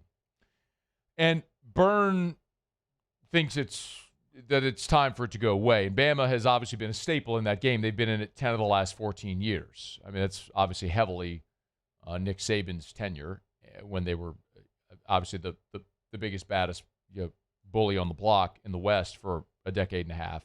But Kalen DeBoe's got his team there this year, where, of course, they got just throttled, choked out by Georgia, which was a beautiful thing to see, and then went on to get dump trucked by Indiana in the Rose Bowl.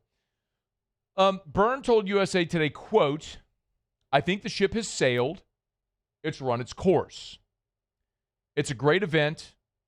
I don't like the idea of it going away, but I think it's reality with an expanded playoff." So, of course, the SEC was the first to create the conference championship game back in 1992. It was Roy Kramer's brainchild. We just live in a dramatically different world in 2026 than we did in 1992.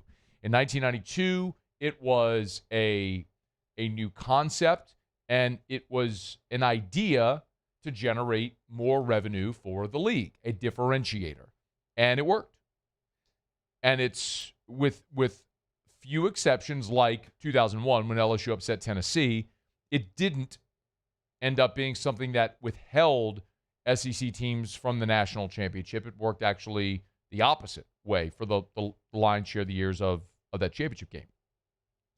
But 1992 and 2026 are just drastically different realities, 30 plus years apart. Right now, the SEC championship game can be perceived as a detriment, losing that game. And it's also another game that, as we're staring at an expanded playoff, that doesn't need to be played. I want to remind you, for 70 years, 60 years, the SEC crowned a champion without a conference championship game. You don't need it. You've never needed it. We've just been conditioned to it being a thing that they do every year because they've done it every year since 1992. Some of you have only ever known this. If you were born after 1992, you don't know a world without an SEC championship game. But there was 6 decades of reality where you didn't need an SEC championship game, and you don't need it. It's why you play a regular season.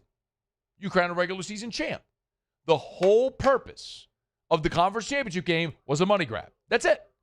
It also, if I can deviate for a second, is another reason that underscores my long-held belief that all the old men screwed up the whole thing because they kept looking at ways to scale this business without paying the free labor. Don't give me any garbage about scholarships and all that nonsense. I don't want to hear it. If you're talking about coaches making $100,000, that's one thing. You're talking about coaches making tens of millions of dollars and an annual billion-dollar industry with free labor, we're having a dramatically different conversation, okay? People are like, oh, you can have NIL for high school players. Well, high school football doesn't generate revenue. I mean, a little bit, but we're not talking about economies of scale here. This is an example of the old people, the adults, screwing it up. Anyway, so Burns said, and this is a big voice, right? I mean, this is the Alabama athletic director publicly saying, I think that ship has sailed as far as the conference championship game. Now, if you're wondering, conference championship game generates approximately $50 million annually for the league. So, again, this is the point. This is why it's never gone away. You sell tickets. You have a TV partnership for that game. It's another window that you give to year CBS now, ESPN, ABC. But what's happened now is when you're talking about, well, there's 2 components to this. You have the $50 million that's now that goes into the pot that's diluted because you've added more schools. So remember, you get 16 member institutions and the conference office. So when they take the big pot of money and they split it all up and everybody gets their share, you got 16 member institutions and the league office. So that game, if you take that $50 million and split it up 17 ways, it comes to $2.9 million. So right at about $3 million. So ask yourself this. LSU Athletics is a $200 plus million annual revenue operation. Is playing that extra game and potentially messing up schedules, injuries, opportunities to get into the playoff where the shares that the conference gets for having teams in the playoffs, where that potentially gets screwed up, is that worth $3 million? No. The math doesn't math anymore. It did for years. But now you're talking about a league where in the 24-25 fiscal year, we'll find out here in a few months the payouts, but in the 24-25 fiscal year, the payouts were $72 million. The extra 3 to play this game that potentially keeps teams out of the playoff isn't worth it. Or Carson Beck tears his UCL, and now you're playing a backup quarterback in the Sugar Bowl against Notre Dame and you lose. Was it worth playing that game? No, it wasn't. So we've reached that point. I'm glad for it because, in my opinion, and I don't know if you share this opinion. If you don't, that's fine. I mean, this is like, I don't think there is a hard and fast right or wrong to this. This is just what I think would be best. And if you disagree, that's cool. And I'm going to be interested to see where this ultimately lands. But what I would like to see is an expanded playoff from 12 at least to 16. I'd go to 24. I know a lot of you disagree with me. It's fine. I don't think more football is a bad thing, but whatever. Let's say they end up at 16. What I would like to see is that conference championship weekend, the first weekend of December, go away. So what you have is the final weekend of the regular season, Thanksgiving weekend. The next week, you start on-campus playoff games. And then you play on-campus playoff games through December, at least for the first 2 rounds. They still want to work in the stupid bowl games, which I wish they didn't. But I would love to just have it all on campus. But if they want to work in the stupid bowl games for the final 2 rounds, okay. But you could have 2 rounds of on-campus games. Then the quarters and the semis would be in the stupid bowl games that they don't need. And then play a championship game the first weekend in January. And now you have a respectable calendar where the portal opens 2 weeks after that, or a week after that, or wherever you, mid-January, whenever you want to do it. I understand there's complicating factors because of the school semester starting, or maybe with that schedule I just laid out, you could have your championship game on New Year's. Maybe you move the season up to week 0, and Thanksgiving weekend is the first weekend of the playoffs, and your championship is on New Year's Day, and the next day the portal opens, and coaches can leave for other jobs and not have to leave their playoff team, and the portal can open and teams aren't still playing. I mean, there's a way to do it. But getting rid of the conference championship games on that weekend is a must. And probably starting the season week 0, what is now week 0, right, the last Saturday in August, is probably the way that it would ultimately have to go, which that's what I'm for. You don't have to be for that, and that's okay if you're not. There's going to be a lot of different ways they may play this out. But sensibly, what I want to see is a true expanded playoff, and we're getting there, and a season that doesn't have where you don't have teams not playing for 3 weeks and the season ending at the end of January, which is just dumb. It doesn't make a lick of sense why we have these long layoffs to get there. But one of the first dominoes that needs to fall is this agreement that you're not going to play conference championship games anymore, unanimously. And you're going to need big voices in this sport to stand up and say it. And Greg Byrne qualifies as a big voice in the sport. I'm glad he stood up and said it. Hopefully more follow suit. All right, it's After Further Review. We're brought to you by Arco Power Systems, ARCCO, Arco.com. I went to practice earlier today out at LSU. I was pulling out of the media parking lot right there onto Skip Burtman Drive. Going right in front of me was an Arco truck. ARCCO, one of those things that you'll see, it probably you've never, maybe just would have never noticed before. It's just background. And once you start to think about it, it'll just be thrust into the foreground. Arco Power Systems, they're awesome, man. ARCCO, what an amazing business. Everything's turnkey. Sell, service, rent, install your Generac standby generators. But this is energy for your business, not for your home. This isn't a home standby generator. This is a standby generator for your business. Hospitals, churches, nursing homes, grocery stores, gas stations, radio facilities, any type of commercial or industrial facility. You need generator power for your business. You need Arco Power Systems. ARCCO, Arco.com, Arco.com, Arco.com, and they are all over the Gulf South, y'all. Home base is in Baton Rouge, but they're east to Mobile, north to Little Rock, west to San Antonio. Draw a big circle. If you're anywhere in there, Arco serves you. Arco.com, Arco.com, ARCCO, Arco.com. Okay, quick break. Come back. Let's talk a little SEC baseball. Ben McKee covers the Vols. We'll head up to Rocky Top, get a thumbnail preview here of Josh Elander's squad as LSU and Tennessee will tangle starting on Friday there at Lindsey Nelson Stadium. That convo's next on AFR. AFR. Easter weekend is here. How about an awesome Easter gift? How about you get by Clegg's Nursery and go buy some beautiful flowers? Maybe you have the weekend off. Maybe you have the day off Friday. Get by Clegg's Nursery. Man, those greenhouses are bursting with blooms. Seagan Airline, right across from Marucci, where we are, once a month. LA-16 in Denham. There's not another garden center within a 5-mile radius of that Clegg's in Denham on LA-16. Mid-City on Donmore. You turn off of Florida onto Donmore. It's right there on the right. And then the garden center on Greenwell Springs. Maybe it's not even the blooms that you need. Maybe you need to take care of the unwanted pests. If weeds are taking over your lawn, Clegg's has everything that you need to get rid of all the unwanted pests. If it's weeds, if it's ant killer, if it's roach or wasp spray, they got it at Clegg's Nursery.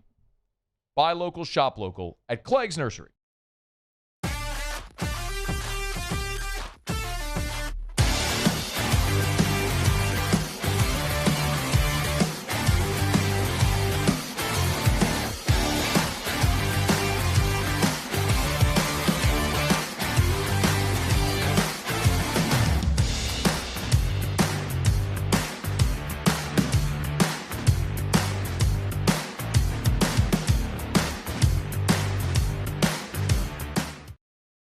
Investing in a new roof doesn't have to be overwhelming. At Pelican Roofing, we offer 0 interest for 21 months because everyone deserves a safe, secure home. Trusted, local, affordable. Pelican Roofing, making quality roofing affordable for South Louisiana families. If your office is experiencing performance issues like slow networks, jammed printers, or disappearing files, Advanced Office Systems may be right for you. With powerful IT solutions, print management, document imaging, and security systems, they help offices regain confidence naturally. Side effects may include uncontrollable efficiency, smoother workflows, and a sudden burst of office joy. Say goodbye to those emotional breakdowns in the supply closet and get back on track with Advanced Office Systems. At Bayou Automotive, we believe in a sales process that puts you first. We want you to experience an easy purchase with clear pricing and great service. Let Bayou Ford and Bayou Chrysler Dodge Jeep Ram be your trusted partners in finding your perfect vehicle. The crew at Bayou Automotive is going to do right by you. Hi, I'm Mitchell Meredith. At Locke Meredith, Sean Fagan and Associates, we know each case and client are unique, and that no two cases are the same. But one thing remains constant, and that is our passion to help our clients. After an accident, we know your life has changed, which is why we passionately fight to make you and your family whole. Remember, whether you hire us at all, give us a call at 272-5555. We're here to serve you.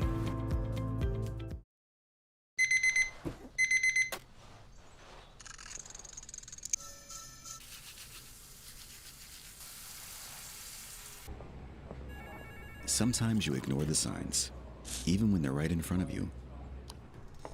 Problem gambling isn't always easy to spot. Know the signs.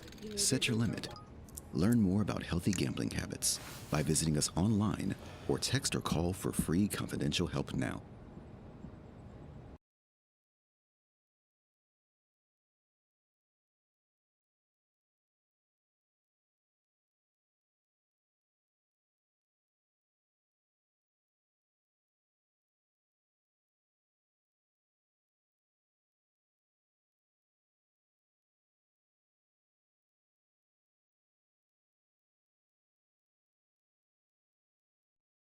After further review with Matt Moscona, presented by Decision Critical Concierge Nursing. Healthcare for your lifestyle. Learn more at decisioncriticalbr.com.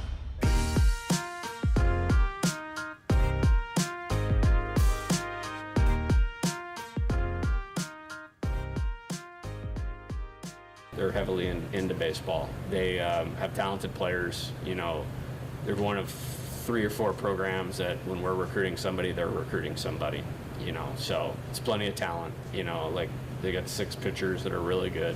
At least I think they're really good. You know, the guys can impact the game with speed or power. You know, so I think you put home environment, impact players on both sides of the ball. You know, they're plenty capable. You know, and I think I look at a great opportunity and a great challenge. Jay Johnson talk about Tennessee as the Tigers and the Vols will tangle on a Rocky Top this weekend. Ben McKee covers the Vols for Go Vols 24/7. Good enough to hang for a couple of minutes. Hey, Ben, how are you, man? I'm great. How are you? Doing really well. What's the biggest difference between Tennessee's Tony Vitello, Tennessee, and Josh Elander, Tennessee?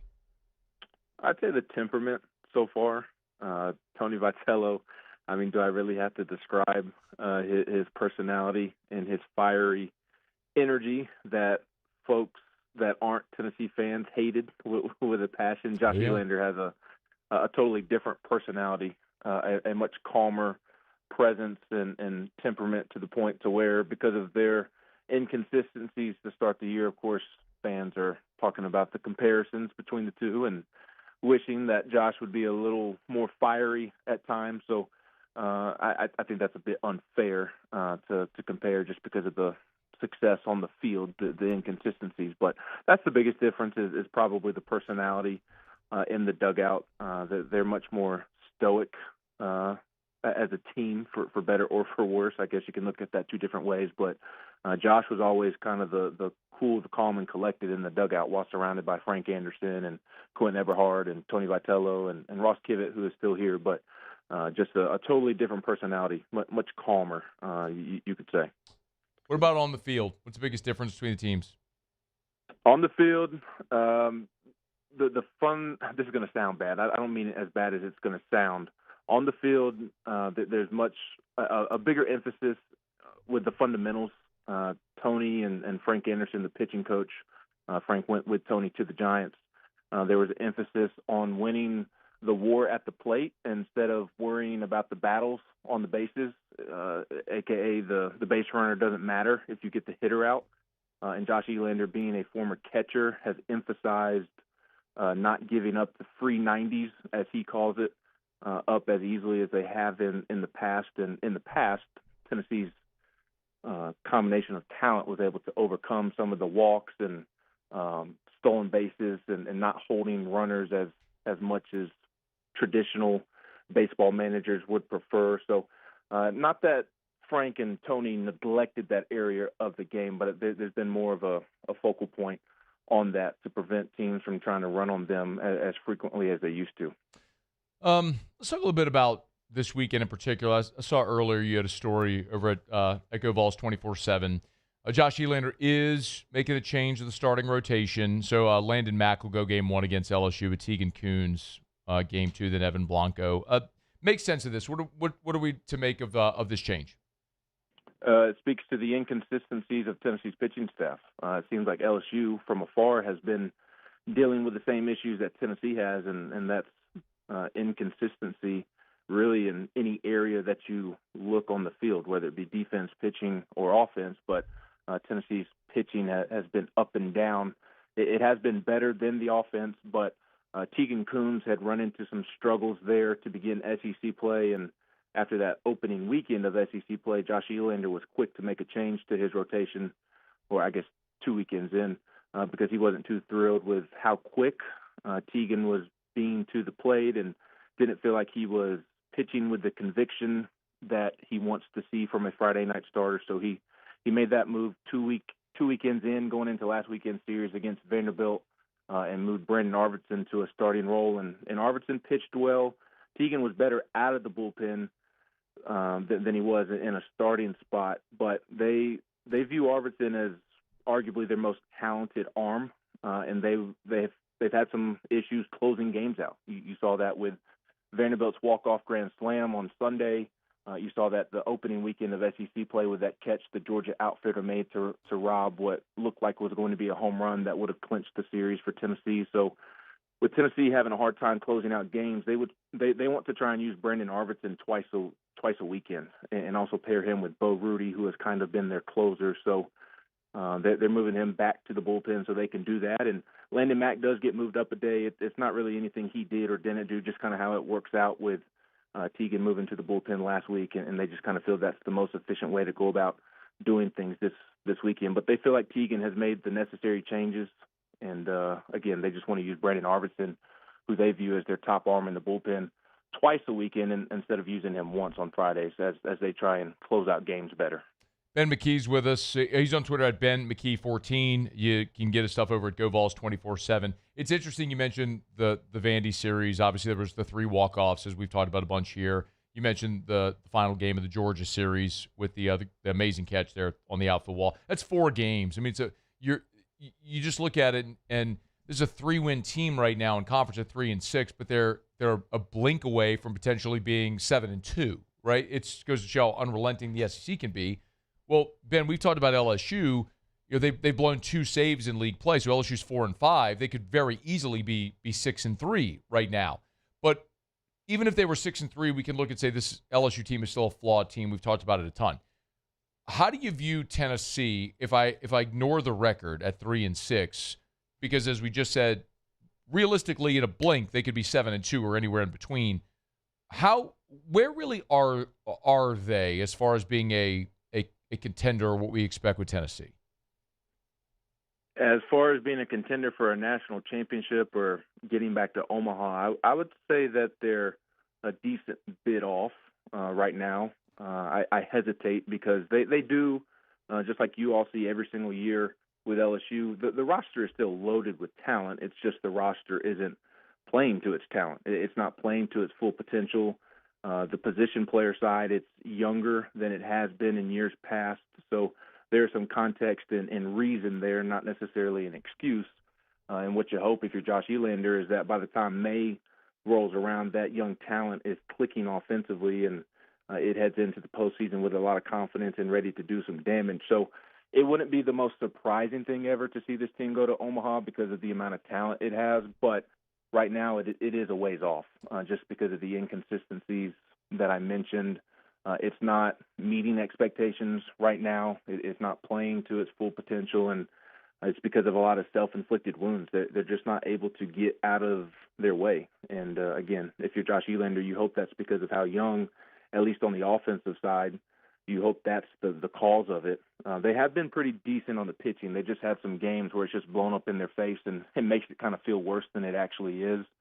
But they're not playing to expectations or playing to their potential right now. And Josh Elander, first-time head coach, obviously he's learning on the job, I guess you could say. He's making the move this week to go from coaching third base to being in the dugout while the offense is at the plate in the bottom half of the inning, at least while they're at home. So he's making adjustments, trying to turn over every stone possible to get this group to a point to where they are playing to their full potential, because they're not right now. But if they can get there, like we've seen, I think of Florida in the past, and I believe it was last year where Florida just started SEC play with an abysmal record and still was able to make a run at things in the postseason. So if you're Tennessee right now, it's pretty frustrating, especially with how you've lost some games.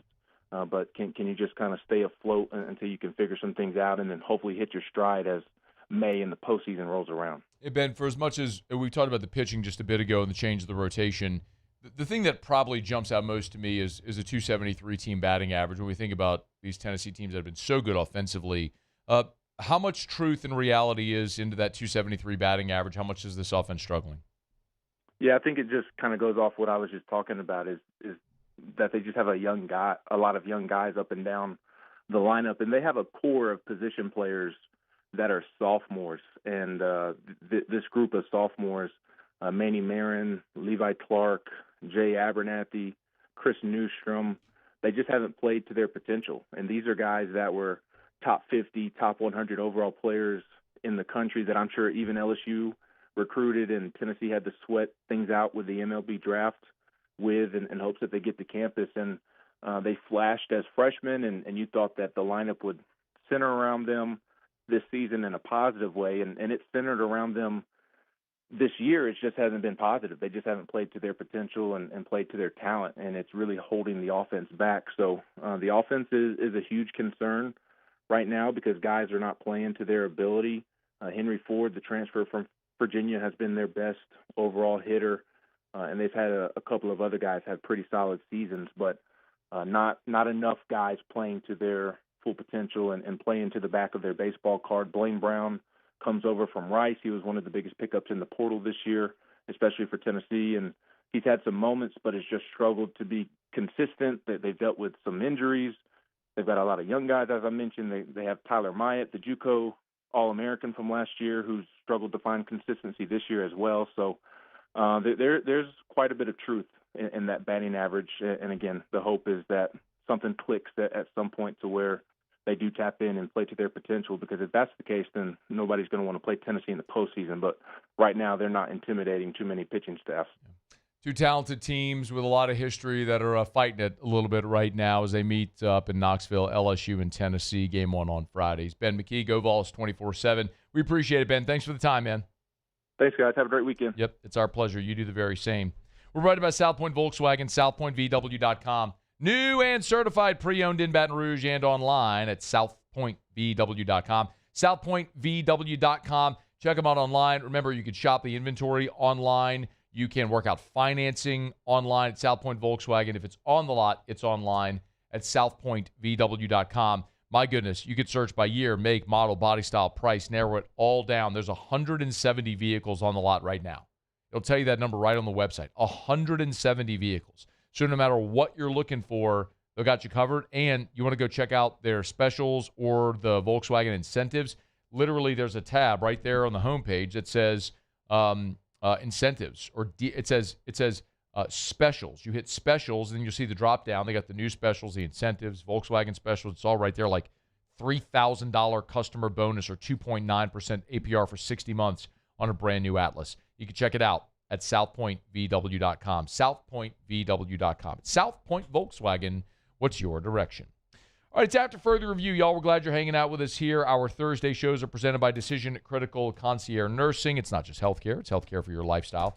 LSU Tigers and the Pros when we come back. CJ Ross is going to be in studio with us to start hour number 3 in 15 minutes. Look forward to chatting with the LSU second-year linebacker. We'll do that coming up in just a bit. Also, of course, it is Final Four weekend. Mike LaTulip, great basketball analyst, will be with us in about 45 minutes from right now to break down the 2 games on Saturday. All right, stick around. It's AFR. AFR. So it's Easter weekend, and Easter, I can remember like as a kid, was always the time when it was like our benchmark that we wanted to swim. And now there were some cold Easters when we were jumping in the pool, but still it's about that time of year where if you have a pool, maybe turn the heater on the pool a little bit just to get a little bit of that chill off of it, but you're getting close to pool season. And man, if you don't have a pool, it is time. It is time to call Duplessis Builders. You got a lot of options when you can talk about pool builders. And there's a lot of pool builders that build beautiful pools, Instagrammable pools. Duplessis Builders, certainly one of them. The difference, as I often say to you, is the quality of their craftsmanship. Derek, by trade, is an engineer. They do not skip steps. They will not rush the process. They're very upfront with how long it's going to take from planning and permits and the dig and all to finality. But you're going to have a beautiful product that lasts. DuplessisBuilders.net. At Ochsner, we know healing is a team sport. That's why we've partnered with world-renowned orthopedic surgeon Dr. James Andrews to create the Ochsner Andrews Orthopedics and Sports Medicine Institute. Whether you're a professional athlete or a weekend warrior, our team of specialists are dedicated to getting you back in the game. So whatever your reasons are for reaching your personal best, we've only got one: you. Ochsner Andrews Institute. Long live you. Transform your living space with Lacoste & Young Remodeling and take your home from outdated to outstanding. Redefine your kitchen for the ultimate culinary experience, or elevate your daily routine with a spa-worthy bathroom retreat. Our skilled team brings 3D modeling to life to ensure your vision becomes a reality. We believe luxury should be accessible and offer tailored solutions to fit your budget without compromising quality. So contact us today for a free estimate. Lacoste & Young Remodeling, providing perfect solutions for your dream home.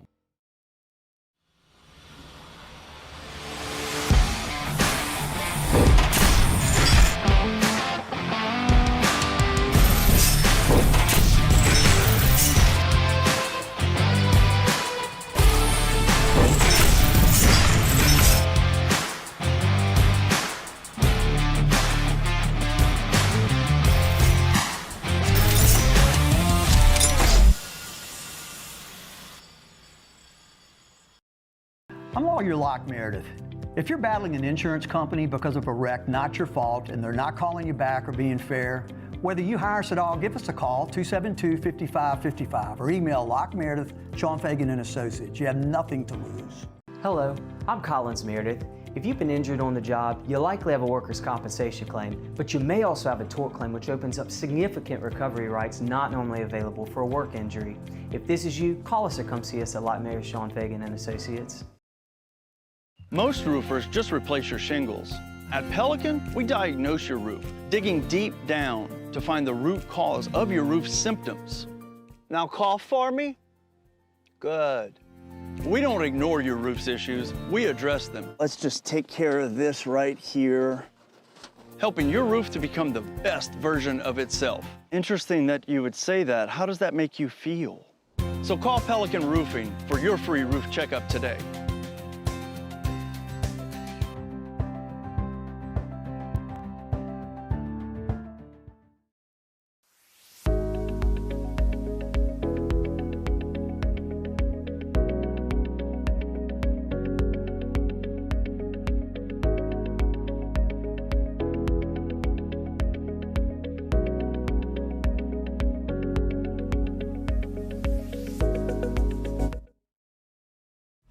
After further review with Matt Moscona, presented by Decision Critical Concierge Nursing. Healthcare for your lifestyle. Learn more at decisioncriticalbr.com.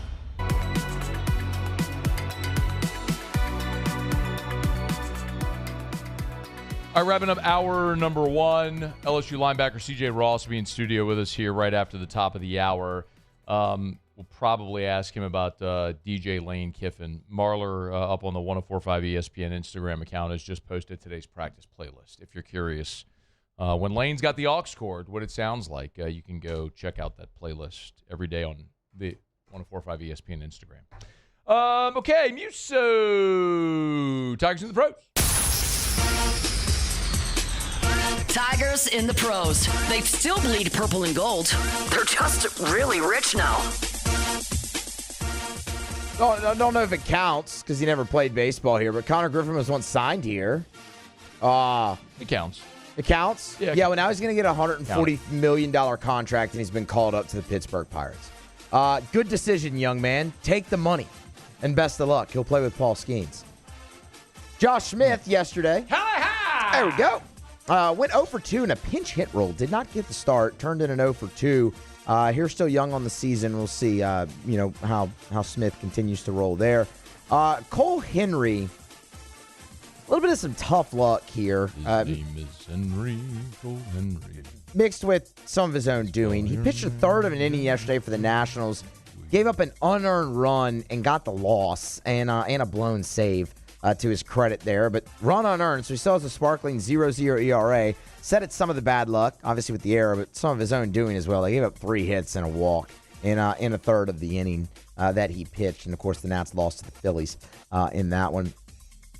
Jake Fraley got a start for the Tampa Bay Rays on Wednesday in Major League Baseball. 1 for 3 in that one. It was a double, his second. Hit the double off of another former LSU signee, Jacob Mizorowski.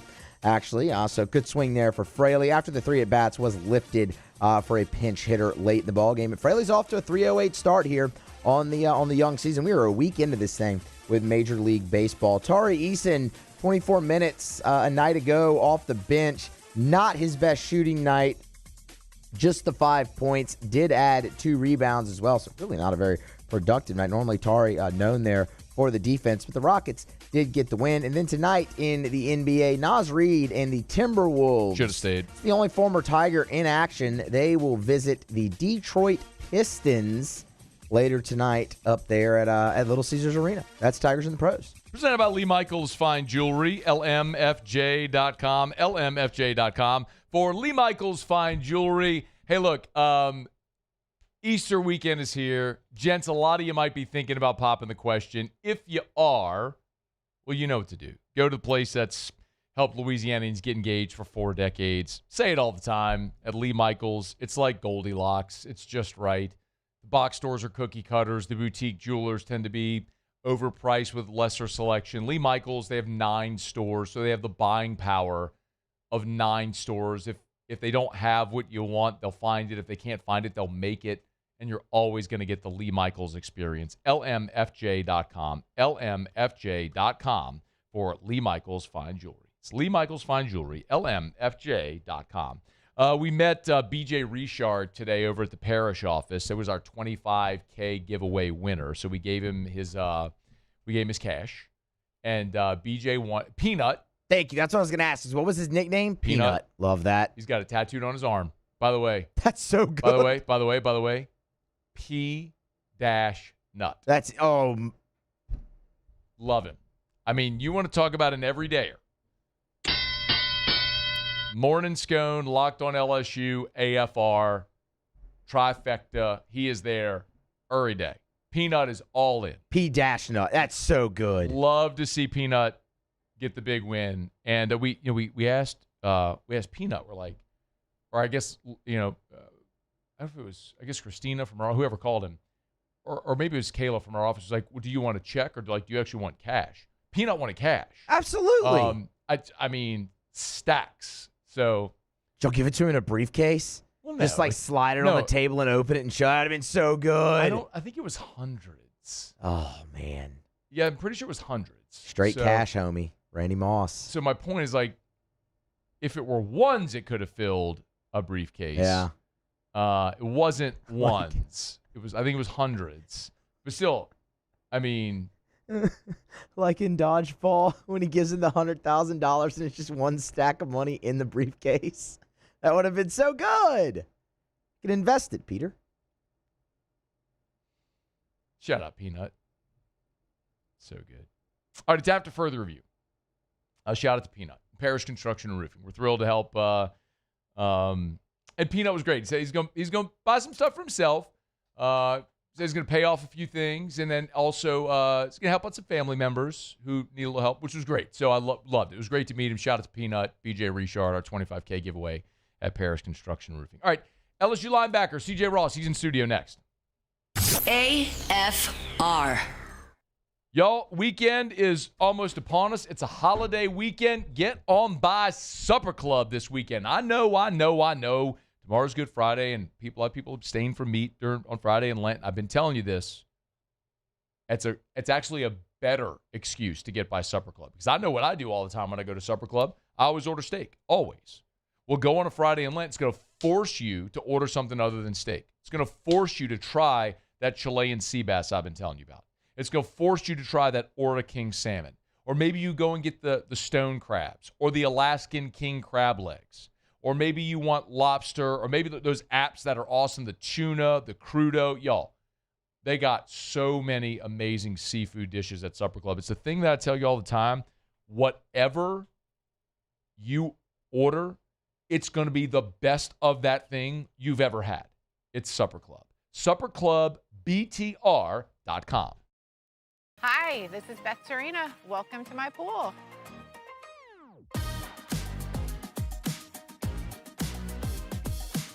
The first time I saw this beautiful pool, it exceeded every expectation that I had. They were able to get everything we wanted in this pool. It is a beautiful pool. We live out here. We eat out here. We watch TV out here. This is like our living room outside. We love this pool and everything about it. When we decided to build our pool, we called a great friend who is one of the best pool builders in the country in North Louisiana, and we said, who would you choose to build a pool in Baton Rouge? And without a hesitation, he told us Russell Pools. He said their history, tradition of great builds, great pools was unmatched. So of course, who did we call? Russell Pools. The advice I would give to anyone looking to build a pool is first call Russell Pools. They'll do an incredible job. It'll be incredibly organized. It'll be time efficient, and you will have your pool in no time.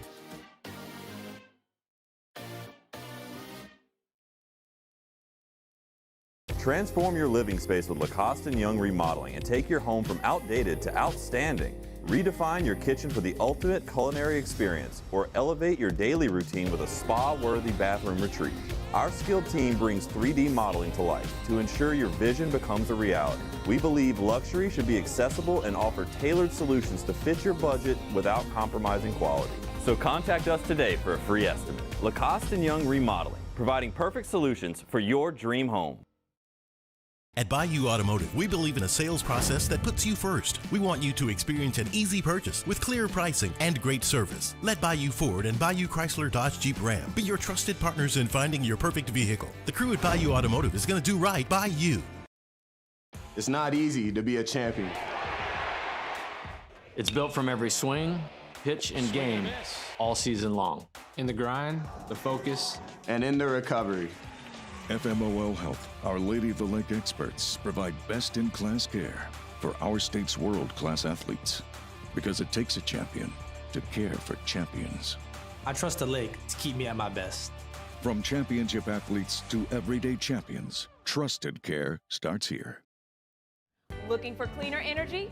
Propane is energy for everyone. Propane water heaters are very cost efficient, and the savings are even greater with a tankless propane water heater. We all know that Louisiana propane is a safe and environmentally friendly fuel. So why not go green while you save some green? I'm Miss Louisiana, Gabrielle McLeod, and for more information, visit louisianapropane.com. Looking for the ultimate game day experience? Come to the Queen Casino in Baton Rouge. Savor game day platters and snacks, plus drink specials at 1717 Kitchen and Cocktail. So come out for game day and let our team make you the MVP. The Queen Casino, where every moment is a win.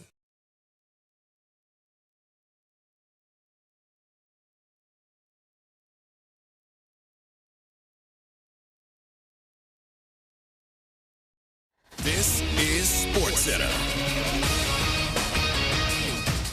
I'm Christine Lisi. The Spurs will be without NBA MVP contender Victor Wembanyama against the Clippers tonight due to right ankle injury management. He had 41 points, 18 rebounds last night against the Warriors in San Antonio's 10th straight win.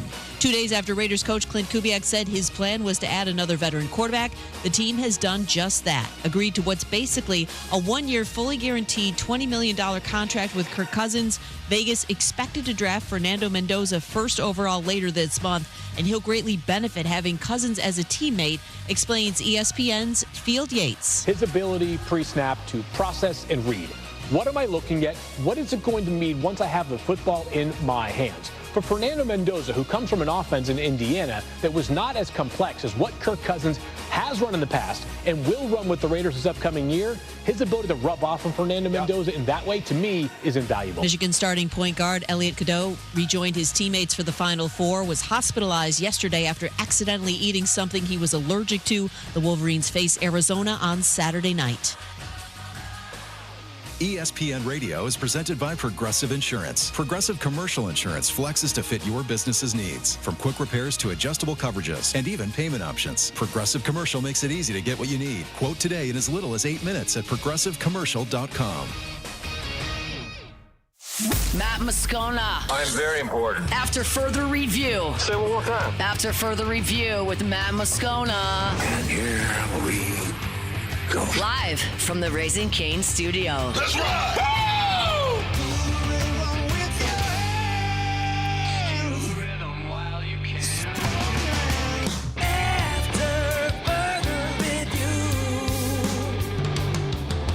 Hour 3, off we go. Welcome aboard. Glad you're with us.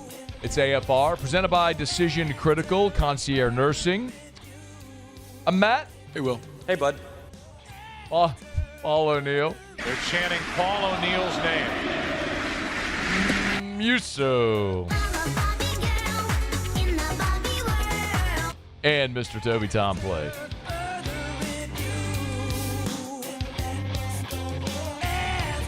All right, we're here. Glad you are as well. 5 o'clock quitting time for a lot of you, sending you into a holiday weekend. We're glad you are driving home with us. Very glad to have CJ Ross in studio with us, LSU second-year linebacker. Hey, man, thanks for coming in, man. How are you? Sir, I'm good. Thank you. Good. I'm going to get you close to that mic. There we go. Yeah, man, he's got to be close to it. Hey, man, it's good to see you again. I think we had you in studio back in January, or last January, right? So, man, completely different world. So your 5 practices in the spring, if I just said, hey, man, first 5 practice, what would have been your big observations or takeaways? What would you say? Definitely the tempo of the practice, how fast it is now. So that's definitely one takeaway. Yeah. What can you maybe elaborate a little bit more? Like, what parts are y'all going really fast? How does it maybe compare or contrast to what y'all did before? I would definitely say like the team periods, like where everybody's together. That's definitely way more faster than last year's. But like everything else, like 7-on-7 and things like that, is kind of like regular tempo. But like when you with 11-on-11, that's when I would say it's like the ball's gonna be way much quicker. We talked to Lane last week, and he was asked about that, about the tempo, and one of the things he said was, it's obviously great. The offense needs to get used to that. He said, but it's also great for the defense because there's no tempo they're going to see that's faster than this. So do you feel like, you're like going against the LSU offense is conditioning you for this? Yeah, I definitely say it's like conditioning for like the season, and like we have multiple games where we're gonna play a team with a quick tempo, but I don't know if there's one as fast as the tempo that we're going against every day. Yeah, man. It's well, I'd love to see. Hopefully, they give us an opportunity to see some of that in practice. We haven't gotten to see that yet. But what's maybe the biggest challenge or adjustment when you are going against tempo like that every day? Basically, like from going from one play, getting the play again, and just kind of like slowing it down and processing everything before the next play starts. So give me an example. Like all right, so whistle blows, plays dead. How much time do you have until the ball snapped? I don't want to exaggerate it, but I'd probably say like 10 seconds. That's kind of what it feels like when you're out there, but it's probably like a little bit much slower than that. So looking in. But even if it's 10, 12 seconds, all right? So that's a good point of reference here. So what happens for a defensive player in those 10 seconds? Well, let's just say I'm covering somebody down the field like a running back. You run, cover, then you got to hurry up, run back before the next play starts. But are you getting like a play call from the coach, from the sideline? I mean, because you have a green dot. Who's the green dot when you're on the field? It's always the mic. So the mic's going to echo the call, but most of the time they're going to want us to look at the sideline anyway so that we can echo it. Okay. So it's not necessarily them radioing into the mic and the mic making the call. Everyone's looking at the sideline for the play? Yeah, it's both. Like every play, the coach is going to say like the play in the green dot. I didn't want to say the play, but they're gonna say the play. That's fine. They're gonna say the play in the green dot, but like they're gonna want the D line, the linebackers, and all the other players to look over to the sideline just to get it, to make sure. CJ Ross in studio with us. Tigers 5 practices in first spring under Lane Kiffin. Also, your position coach Blake Baker is back, but now Chris Kiffin's coming in as well as co-DC and working with linebackers. How's that going with Blake Baker and Chris Kiffin kind of co-handling your position group? It's definitely great. Of course, you get another mindset like in the backer room, and like he's an elite coach. He's coached at the NFL level and different college levels, so it's great learning from somebody else. I'll come back, go a little deeper. One of my takeaways, just kind of observing Chris Kiffin, he seems like a genuinely really good dude that maybe is really relatable for the players as well. Do you see some of that? It's been early. Right? It's just 5 practices in, but you see any of that? Yeah, I definitely do. Like, he's a great guy to talk to. Like, he can joke around. We can crack jokes, but, like, he going to make sure we all locked in. All right, cracking jokes. I asked Jakeem this the other day when he was in studio. What'd you think about Lane Kiffin's music? It's definitely different, I would say. It's different. All right, I would be real with you. I think it's weird. Some of the songs I like, right? Like, I'm a 43-year-old guy. I'm close to Kiffin's age, probably a lot of the same things. But it feels like, Belinda Carlisle and Eric Prides are probably not the things that are getting 20-year-old football players fired up to go smash heads with other 20-year-old football players. Fair? Unfair? Well, like... You try not to get in trouble, dude. I don't really need music to, like, get in that mode, but, like, I'll definitely say, like, he does mix Young Boy in there, so. Okay. All right. So he gets a little bit. It's like 1 out of 20. I say a little bit more than that. Okay. All right, man. Respect. CJ Ross is in studio with us. I want to go back to Coach Baker and Coach Chris Kiffin, your position coaches. How much time do you spend with each? Like, how much time are you with Coach Baker? How much time are you with Coach Kiffin? So I try to at least meet with, like, individual, like, well, we meet with our position coaches as a unit, like, all linebackers, we meet with them.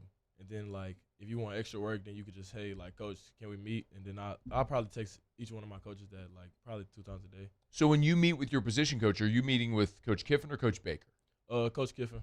Okay. So how is that divided?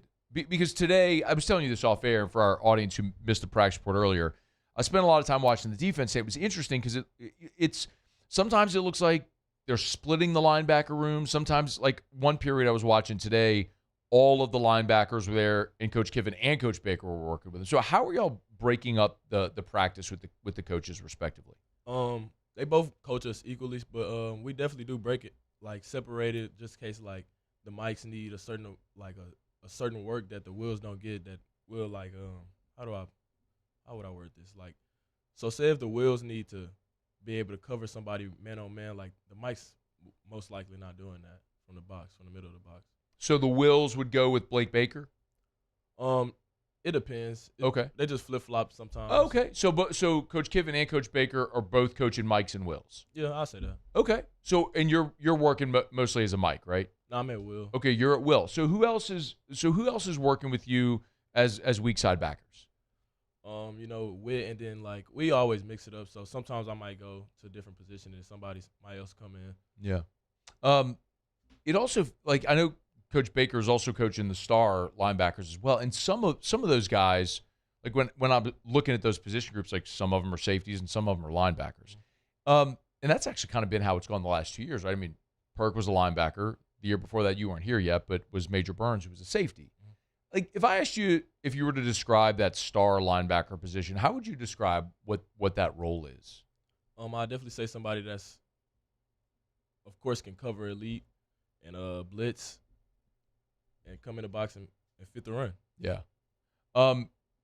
It looks like Deshaun has been that guy so far that's running with the ones in that role. That's who's, at least when we've gotten to see the 11 on 11s. What do you think about him in that role this year? He's a great player, so I feel like he can play anywhere he decides he wants to play. Yeah.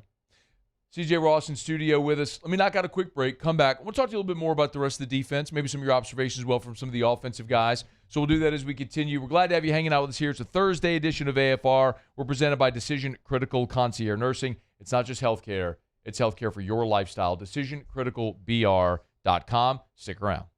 After further review.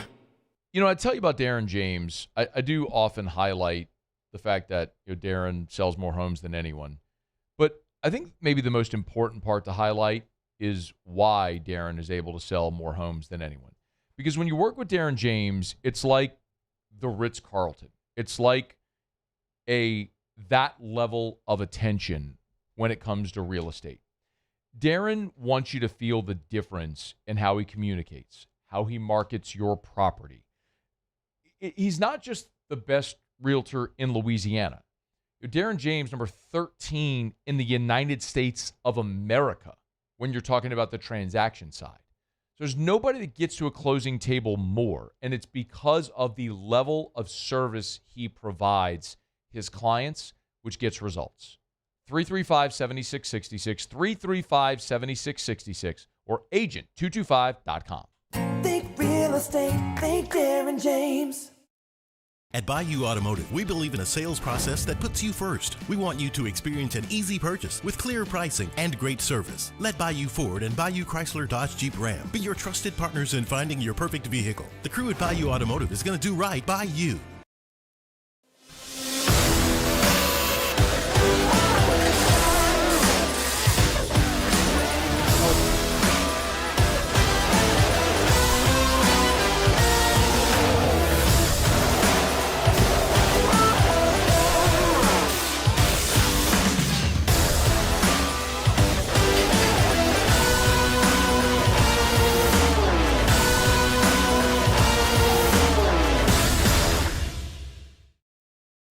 It's not easy to be a champion. It's built from every swing, pitch, and game all season long. In the grind, the focus, and in the recovery. FMOL Health, Our Lady of the Lake experts provide best-in-class care for our state's world-class athletes. Because it takes a champion to care for champions. I trust the lake to keep me at my best. From championship athletes to everyday champions, trusted care starts here. Transform your living space with Lacoste & Young Remodeling and take your home from outdated to outstanding. Redefine your kitchen for the ultimate culinary experience or elevate your daily routine with a spa-worthy bathroom retreat. Our skilled team brings 3D modeling to life to ensure your vision becomes a reality. We believe luxury should be accessible and offer tailored solutions to fit your budget without compromising quality. So contact us today for a free estimate. Lacoste & Young Remodeling, providing perfect solutions for your dream home.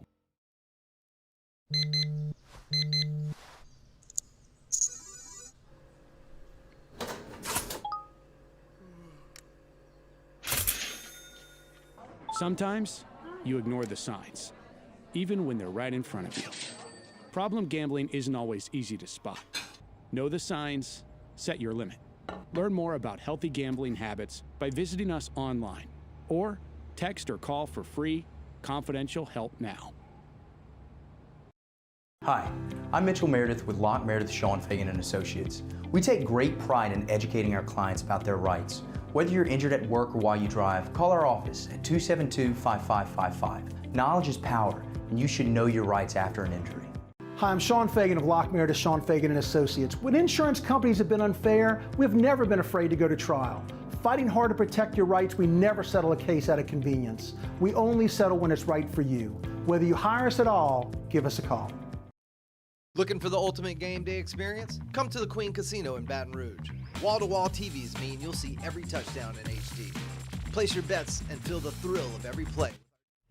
After further review with Matt Moscona, presented by Decision Critical Concierge Nursing.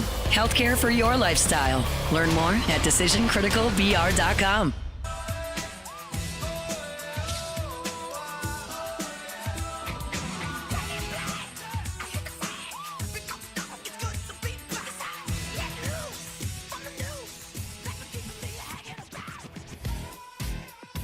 Was this on Lane Kiffin's playlist? Absolutely, yes, it was. Yes. Back to the 80s Trinix remix. That was it, yeah.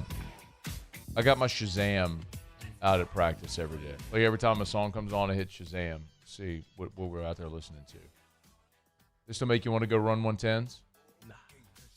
Not too crazy. Bro, Lane's music, his taste is so eclectic, man, what he's listening to out there. CJ Ross is in studio with us, LSU second-year linebacker. We were talking in the break, man, and I was asking you with Easter coming up if you were heading home, but obviously I'll have practice. But you were telling me also you had to sort of adjust your major because of workout schedule. Tell, if you would, fill our audience what you were telling me about school and your major and everything. So I chose interdisciplinary studies so that I can have two minors, which are construction management and business management. And what do you want to do? I want to own my own businesses and be able to manage different businesses. So you're 18. You said you said at the end of this month you'll be 19? Yes, sir. What's your birthday? April 28th. Because so you're 26 days away. So at the end of the month you'll be 19 years old. You're already working on starting a business. Tell us about it. Yeah, I'm definitely trying to. I'm starting to open my LLC. I've been going through that process and things like that. I know it's kind of like a little. You got to do like paperwork and things like that. So we're kind of going through that so that I get my trucking company, kind of get that running. So give me some more background because you're 18 years old, about to be 19. You want to start a trucking company. All right. So we're not talking about big rigs, right? We're not talking about 18-wheelers. What are we talking about? I definitely want to start off small so I can see like how everything works out and how like different loads, different times, and how like the schedule, the gas, and different stuff like that works out. So I'm going to start off small with like a cargo van. Then I'm going to try to make my way up to like more cargo vans, box, and then I'm going to try to hit an 18-wheeler. How, and you told me the backstory because your uncle, tell our audience that if you would about furniture. Yeah. So one of my uncles owned a furniture store. So he's telling me about like how different people come to Houston and like, and they just try to pay people to get their loads and different cargo ship like furniture to a different state that they work in. So I was just like, that's a great business opportunity. I mean, that's really smart, dude. At 18 to be thinking like that, congrats, man. And you said you also want to do construction as well. Have you thought about what type of construction you might want to do? Just management. Like, I was going through and like just looking at stuff. And with my advisor from last year, not last year anymore, but like from 2 years ago in high school, and she was like, I think this is something you'll like. And then I started doing my own research and stuff on it. And I was like, yeah, I definitely like to manage things and see how things run. I would say someone needs to hire you, but I think it sounds like you're going to work for yourself. But man, if somebody in those fields wants to mentor you, man, someone should reach out to you and get you under their wing, man. That's pretty awesome. So congrats on that. You're hopefully you go play football for the next 20 years and you go to the Hall of Fame. I mean, that would be an ideal situation. But looks like you're going to have a lot to fall back on too, which is really cool. We spent the first segment talking a lot about defense. I'd love to get a thought on the offensive guys that you're going against. It's a totally new offensive line from a year ago. Braylon's back. I don't know Wesson's back, but most of that room is new guys. What have been your impressions of them so far?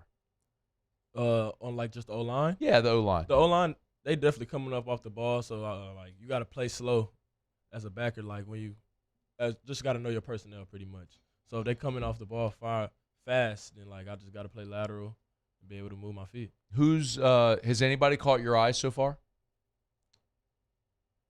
All of them, be honest. Like all of them, they got like their own little thing where it's like, yeah, this guy's. Who do you end up like engaging with the most? The guards probably coming off the ball. Yeah. You can give me jersey numbers if you don't remember names. 'Cause, dude, trust me, I'm out there every day with a roster. Like, who's 55 is Bob. Like, doing the same thing. Yeah. All of the guards kind of like they all kind of play the same. Be honest, like they all trying to get after it. Yeah. So I definitely say they all play common. Do you think? Have you noticed and I didn't prep you for this, so if you don't have an answer, that's really okay. I just thought of it. Have you noticed, like, stylistically, a difference with Lane Kiffin's offense, like the style of player, either quarterback, skill guys, linemen that he recruits to a certain type? So yeah, I'll talk about the personnel before I talk about like the plays and stuff. So the personnel, yeah, like I can definitely tell like it's our receivers from last year, they were definitely like shifty and fast. So he kind of keeps he wants the same people like around the shifty, fast receivers. Then of course you got like deep threats receivers that like can go take somebody up top. So yeah, we have a few of those, and then like our quarterbacks, yeah, they slinging the ball and they can run the ball. But like everybody has some teams like that. So that's a big difference though. Is like they're working a lot. Like what we notice is he's running the quarterbacks, right? I mean that's going to be a part of it. The receiver thing's interesting because just from my observation, those dudes look big. And maybe just because I'm used to seeing Aaron Anderson and Xavier Thomas and Barry Brown. You said like smaller, shiftier. And then you look out there, and these dudes are like 6'2", 6'3", 6'4". Am I kind of reading that right, you think? I mean, the bigger receivers? Yeah, they're definitely like by 6'2", 6'3", and they definitely can move like pretty well. So I'll say. Who you hate to cover? When you got to turn and run and cover, who you hate to cover? Mostly it'll probably be a running back. So, like, I can't remember the running backs' names, but, like, they'll come out flying like 100 miles per hour. So you got to get hands on them or you're going to get beat. So they got 4 new running backs too, man. I mean, it's like it's so interesting too because I mean you're learning it too with all the new guys out there, just like we are. CJ Ross is in studio with us here. Let me ask you also about Witt because I know you mentioned him a bit ago. He's obviously not participating right now, but what's it like for your position group having him back? It's definitely great. You know, I call him, Devon. Like, if I have questions, like if I'm just watching film by myself, I'll just call one of them and just be like, hey, like, did I do this right? Or like, just ask questions. And they'll, of course, like they're older guys, so they're just gonna like be like, give me the honest truth. Like they'd be like, nah, or like they'd be like, yeah, you did that right. What about TJ Daugherty coming in from Ole Miss? What have been your impressions of him so far? Great guy. He definitely has a lot of fire behind him, as you could tell, like just watching him. So like he'll make a play and you'll hear it. So that's the type of people you like to be around. He's vocal on the field? Yeah. Who's the opposite of that? Who's someone who's maybe not as vocal? They make a play, but just don't say much. In the back room? Anywhere, I guess. I'd definitely say PJ then. PJ, he'll talk, but like he won't. I've never heard like none of the DBs really talk trash to nobody. Who is the biggest trash talker on the team? I know last year it was Bernard Gooden. Like, I talked with Bernard about this. Like, there was one practice I remember when Brian Kelly went over the defensive line. He was like, man, shut the up, like, because he just never stopped talking the whole time. Who's that guy this year so far? Who talks a lot? We don't really have too much of that, but you know, of course, not too many people gonna be talking because they don't like, you know, it's just practice number 5. So yeah. Got a couple more for you. What about the quarterbacks? I'd love to ask you about each of them individually, if I could. Let's start with Sam Levitt, who they brought in. Obviously, he's not doing any of the 11-on-11 stuff right now, but you know, he's probably gonna be the starter and the leader of the team. Yeah. So, what's been your takeaway so far from Sam? He's a great guy. Like, when he's just throwing the ball, just throwing it like, I wouldn't say like team period, but we do have periods where like it's like not tackle, not thud, and it's just like no D lineman, but it's just like we're all getting work in. And he always encouraging other guys, like the receivers and stuff like that. And then what about Landon Clark? He definitely can sling the ball. I'm not gonna lie, he can sling it. But Sam can definitely sling it too. Oh, they all can sling it. Yeah, facts. Oh, they all. I mean, even Husan, which is interesting because he kind of has. We talked about it with our audience. He's kind of got this like 3/4 delivery. But boy, it comes out fast. Like it's like boom. It's impressive. Yeah, and they all will look you off too. So like you can't just be trying to be eyes on the quarterback because they'll definitely like look this way and then the ball will be going somewhere else. Who made the craziest play so far? That catch that Jabari Mack made went viral on social. The one-handed catch in the end zone. We see a lot of crazy plays. It's LSU, so. But I definitely say that was one of the crazy plays. That's fair. Hey, before you go, let me ask about you a little bit. How are you physically? Size, weight, like you bigger from last year? Definitely. Like I had to put on like 10 pounds of muscle, and I sat down with the nutritionist multiple times to like get on a meal plan where they just helped me plan my meals out. Because at first I was just eating. So like now I got scheduled meal times and stuff like that so that I can like lose fat and gain muscle in certain aspects. So right now I'm at like 225. I think I weighed in this morning before practice like 224. What were you when you came out of high school? Out of high school I was like 205. Okay, so then last year during the season, what did you play at? Around like 215. Okay, so you graduated at 205. Last year you got up to 215. Now you're at 225. Definitely. Have they told you like a weight they want you to be at? Yeah, I talked to my coach Baker. He wanted me at like 220. Okay. But I'm at 225 right now because like throughout the season you might not like be able to eat as much and stuff like that, so you might be dropping throughout the season. Yeah, you carry the weight well too. So what about like goals for the season? Do you set individual goals for yourself? Of course, like every day. Like some people might be like, yeah, that's crazy, but like I have the Heisman Trophy as my lock screen. So look like, at this. Can you show that to that one right there? Can you see his lock screen on his phone is the Heisman Trophy? Yeah, but so how long have you had that as your lock screen? Probably like a few weeks now. Okay. So, why'd you do that? Because like I know the Heisman Trophy, like that's the top of the top trophy that you can win out of college. So like you always set your goals high, like as high as you should. That's pretty incredible, man. Especially as a defensive player too.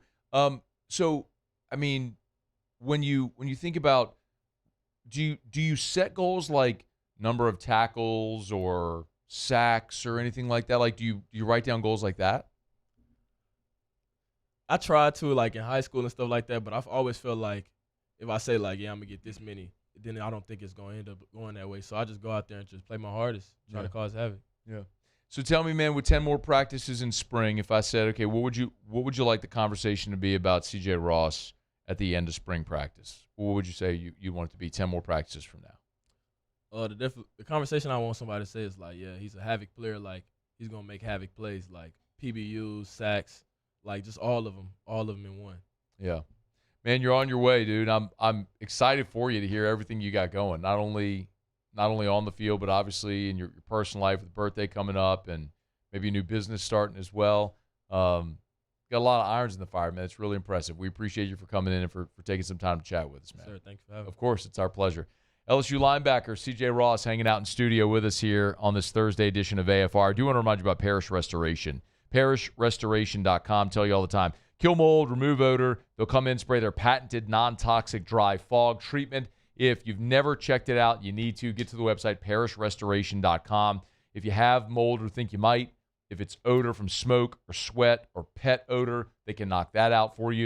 You need to sanitize your space. Parish Restoration can do that as well. You know, when cold and flu season are here or just anything going on, they'll come in, they'll spray their patented non-toxic dry fog. You let it dwell. As soon as it dissipates, boom, you're back in free, clear, clean, sanitized, great smelling. ParishRestoration.com. ParishRestoration.com. All right, y'all, it is after further review. Final Four is this weekend. By the way, you a basketball fan? Not too much. Try to every now and then, though. NBA or college? I definitely say NBA. Okay, so do you even know who's in the Final Four? It don't matter. I know, not really. Yeah, it don't matter. I was going to ask you if you had a pick, but it's all right. No worries. We're going to knock out a break, come back, and we're excited. Mike LaTulip's going to be here with us to kind of give us a little breakdown of the Final Four. So don't move. That's coming up next here on AFR. After further review. All right, y'all, it's 80 degrees outside right now. If you have not yet had your AC tune-up, it is time. I'm going to hammer this message home for the next month or so. We're getting into the warm weather months. We're going to have triple-digit temps before you know it. Make sure River City's 1 Hour Air comes out to your house and does your AC tune-up. Cannot recommend this highly enough. If you can't remember the last time you did this, you're past due because you should do it every year. This is preventative maintenance. It'll extend the life of your unit. It'll take potentially small issues and prevent them from coming big, expensive issues. And this will also make your unit more efficient, so it'll save you money throughout the season on your cooling costs. It's River City's 1 Hour Air. Remember, if you join their membership club, the seasonal maintenance is complimentary. So give them a shout. River City's 1 Hour Air. 752-0001, 752-0001. When it comes to industrial construction, River Parish contractors can do it all. Mechanical, structural, custom fabrication, specialized welding, and turnaround services. Strategically located in between Baton Rouge and New Orleans, we have the local team with the experience and commitment to safety to manage the most complex industrial projects. Period. Here's the deal. Partnering with us means your project is delivered on time, on budget, and most important, safely. River Parish Contractors, let's get building. The experts at Hood Dental Care want you smiling bigger and healthier than ever. New patients can get a healthy gums cleaning for just $89, plus a free exam and full mouth x-rays. A $376 value. With over 3,000 five-star Google reviews, 5 local locations, and easy online scheduling with same-day care.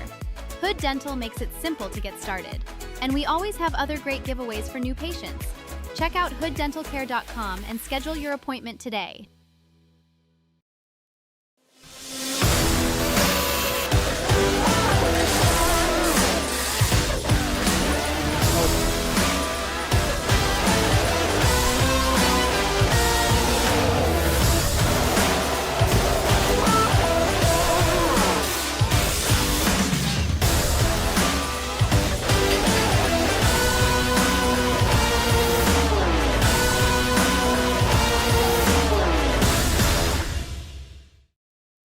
If your office is experiencing performance issues like slow networks, jammed printers, or disappearing files, Advanced Office Systems may be right for you. With powerful IT solutions, print management, document imaging, and security systems, they help offices regain confidence naturally. Side effects may include uncontrollable efficiency, smoother workflows, and a sudden burst of office joy. Say goodbye to those emotional breakdowns in the supply closet and get back on track with Advanced Office Systems.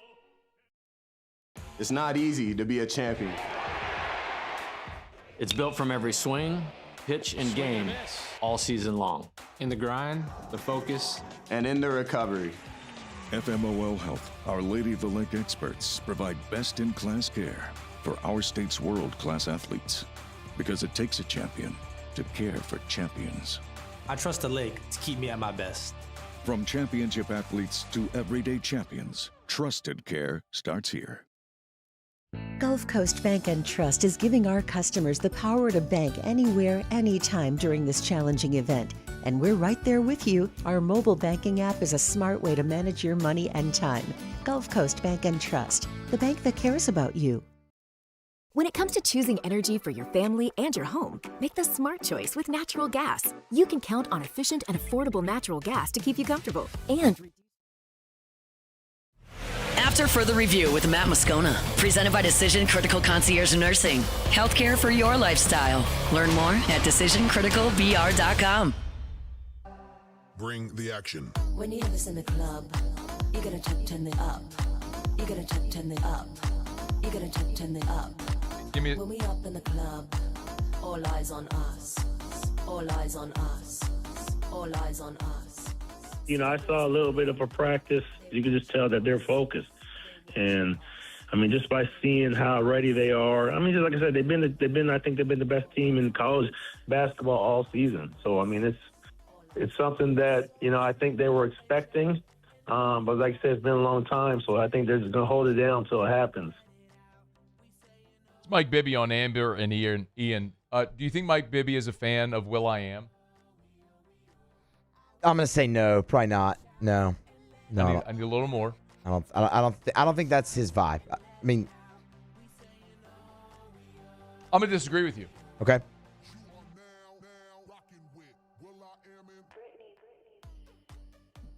Give me a little more, Muse. Come on. Come on. A little more of the song? Yeah. Yeah. Here we go.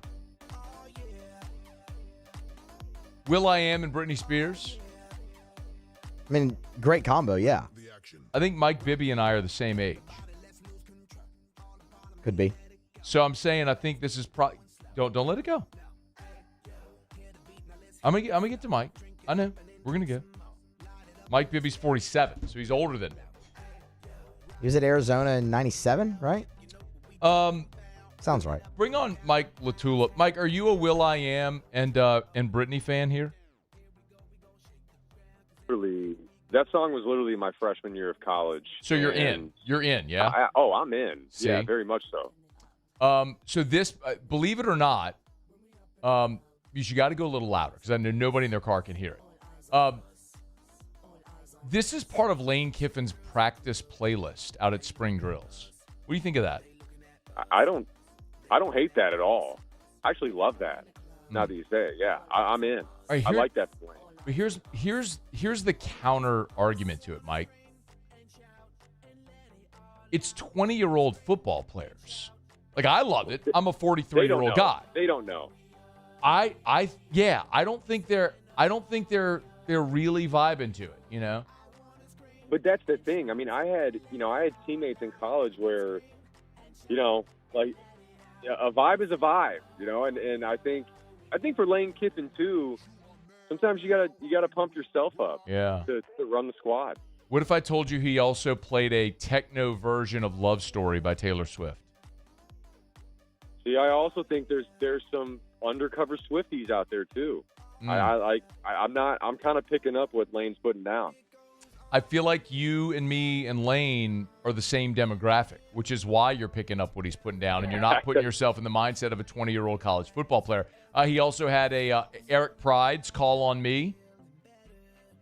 Good, that's a good one as See? well. I'm with that's you. A good one as well. I'm with you. you. I think having a diverse flavor of music it's never the worst thing. Never the worst thing at all. Unless if you're trying to fire up 20-year-old college football players. Yeah, you're right. Yeah, you're right. Football specifically too. That's a tough one. He had a Back to the 80s remix as well today. He played Zed, the middle. Yeah. David Guetta. Now I'm sensing a trend. Yeah. Now I'm definitely sensing. You know what I mean? Like, anyway. Mike LaTulip is with us from the field of 68. The Final Four is this weekend. Is this it? Did you expect this line of questioning, Mike? I love it because I'm doing live shows down here at the Final Four, and it's a lot of Final Four talk. So that was a nice little change up there. I know. You know what? Whenever we go do like SEC football media days and stuff, and you end up having the same conversation 10,000 times over 4 days, it's like you do like just the random Lane Kiffin playlist convo from time to time. So we'll get back to the boring stuff, the basketball, which actually isn't boring at all. It's going to be fascinating. Which national semifinal are you most looking forward to if you could only watch one? Well, see, that's a tough one because I played at Illinois, and I also think that Arizona and Michigan have been from the majority of the season the two teams that have the best top gear out of any team. So as an alumni, I am most looking forward to the Illinois game, but I think that the broader college basketball fans are probably going to be more dialed into the Arizona-Michigan one.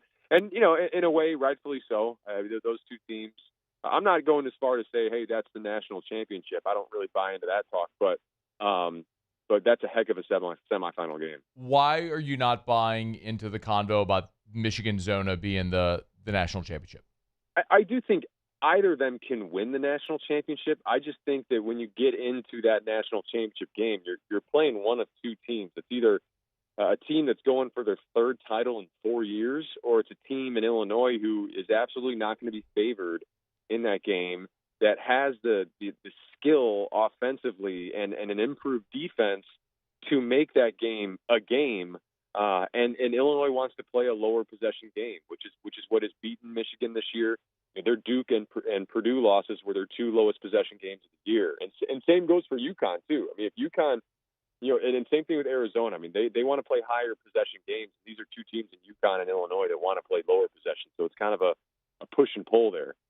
Mike, it's fascinating because typically, even when you get to the Final Four, somewhere along the way you'll have one matchup that you think it might be lopsided one way or another. And I'm a sports betting guy, but both these spreads are 1.5, and I don't love a side in either of these games. Is there a side in either of these games where you do feel bullish, either Illinois, UConn, or Michigan, Arizona, where you're bullish on one of those teams? I don't think so. To be honest, I even when we're trying to do our breakdowns, you can break down kind of what you foresee. Hey, this is how Michigan could win. Hey, this is how Arizona could win. Illinois, UConn, but you could very well see the other team kind of thwarting that and stopping that. And they also had we sat down yesterday on our show and we were like, here are the keys to the Arizona Michigan game. And I think by the end of it, we had named 17 keys because it's just there's so much to cover because these teams are so good and these teams are so unique and with some of the style that they have and defensively, you got UConn's offense, which is very movement based and now centers a little bit around Terrace Reed, but they'll always have the movement, the cutting, the off-ball screening. Illinois is very matchup hunting. And then you got Arizona who, gets to the foul line more than really anybody in the country and scores more points in the paint than anybody in the country. And then Michigan is a team that's only given up. This is the stat that I always throw out there, but Michigan has given up 40-plus paint points twice this year. Arizona averages 42. And so at some point there's going to be something's got to give there in that area. So that's why you could just go back and forth on all these. And I think the big reason why the spreads are what they are. He's at LaTulip_Mike on Twitter if you want to go give him a follow. That's a great number about the paint points in Michigan, Arizona. If I asked you, I think that's probably clearly where you think the game will be won and lost in that national semifinal. What about the Illinois-UConn game? I know you said there's 17 keys, but if I said, all right, Mike, we're going to look at the box score after Illinois-UConn, and my eyes are going to go straight to this number because that's probably going to tell me which way the game went. What would you say it is? Offensive rebounding. If Illinois, who didn't win the rebounding battle against UConn in the first matchup, and a lot's changed since that first matchup, but if Illinois doesn't win the rebounding battle, particularly the offensive rebounding battle, then I think UConn could end up advancing. And then the key for UConn, and it sounds kind of trivial, they had to make shots. And I think that's a key where you look at Illinois and they're able to pound you because if you don't shoot it well and they get you on that margin on the glass, they're just going to get more possessions. And so you can't level things out from a variance standpoint without making threes. And teams that have shot below 35, this is the number for you if you want to look at a number. Definitely the offensive rebound, but if I gave you another number, if UConn shoots below 35% from three, in games this year where Illinois has held their opponent under 35%, they're 21-2. So that and UConn struggled from three, but then you look and you're like, okay, they got hot late in that game. Is this like a jump off point and a springboard for Braylon Mullins to have like a 4 for 7 from three game? Caravan solo ball has struggled to shoot this year, but you're still paranoid all the same that this could be like the real breakout game. So those are the two numbers that I'll give you for that game. It's so interesting because, Mike, part of me just sees UConn and Hurley and their recent success. I go, well, it's got to be UConn, right? I don't know that I love them in this game, though. Do you have a lean in that first national semifinal? Yeah, and trying to take the alumni hat off and keep the analyst cap on. I really do lean Illinois. I think so much has changed since that first matchup. I think Keaton Wagler he had 3 points in that first matchup. They hadn't put him on the ball yet. And I like Illinois' ability to not let Terrace Reed completely dominate the game because of their size. And I also think they've just come a long way since that first matchup, especially defensively. So they're playing, and that's the thing in this tournament. Like it's always been in there for Illinois, but now I fully trust this team on the defensive end, and with their bite and with their toughness. And I think that's what you're going to need to knock off a Dan Hurley coach team. So I do lean Illinois in this one. I have two more things in one's big picture. Do you think? I think this tournament has been awesome. We haven't seen maybe the Cinderellas like we typically would. And I think obviously that's just part of college basketball now with the transfer portal and things. But do you think portal NIL has actually made the product better because guys are staying in school and you're sort of or you maybe don't have the superpower, the wealth is sort of being spread, so to speak. You think we have a better product now? I think it's the best it's ever been. It's especially from a talent standpoint. Now, you probably had more cohesive teams 10 years ago and some more like I'd say more detailed systems. But I think the talent's as good as it's ever been. The portal and NIL particularly. Yaxel Lenneberg's he's a first-round pick last year if there's no NIL. But so you have a first-round pick coming back to college. Milos Uzan would have probably left for Houston last year.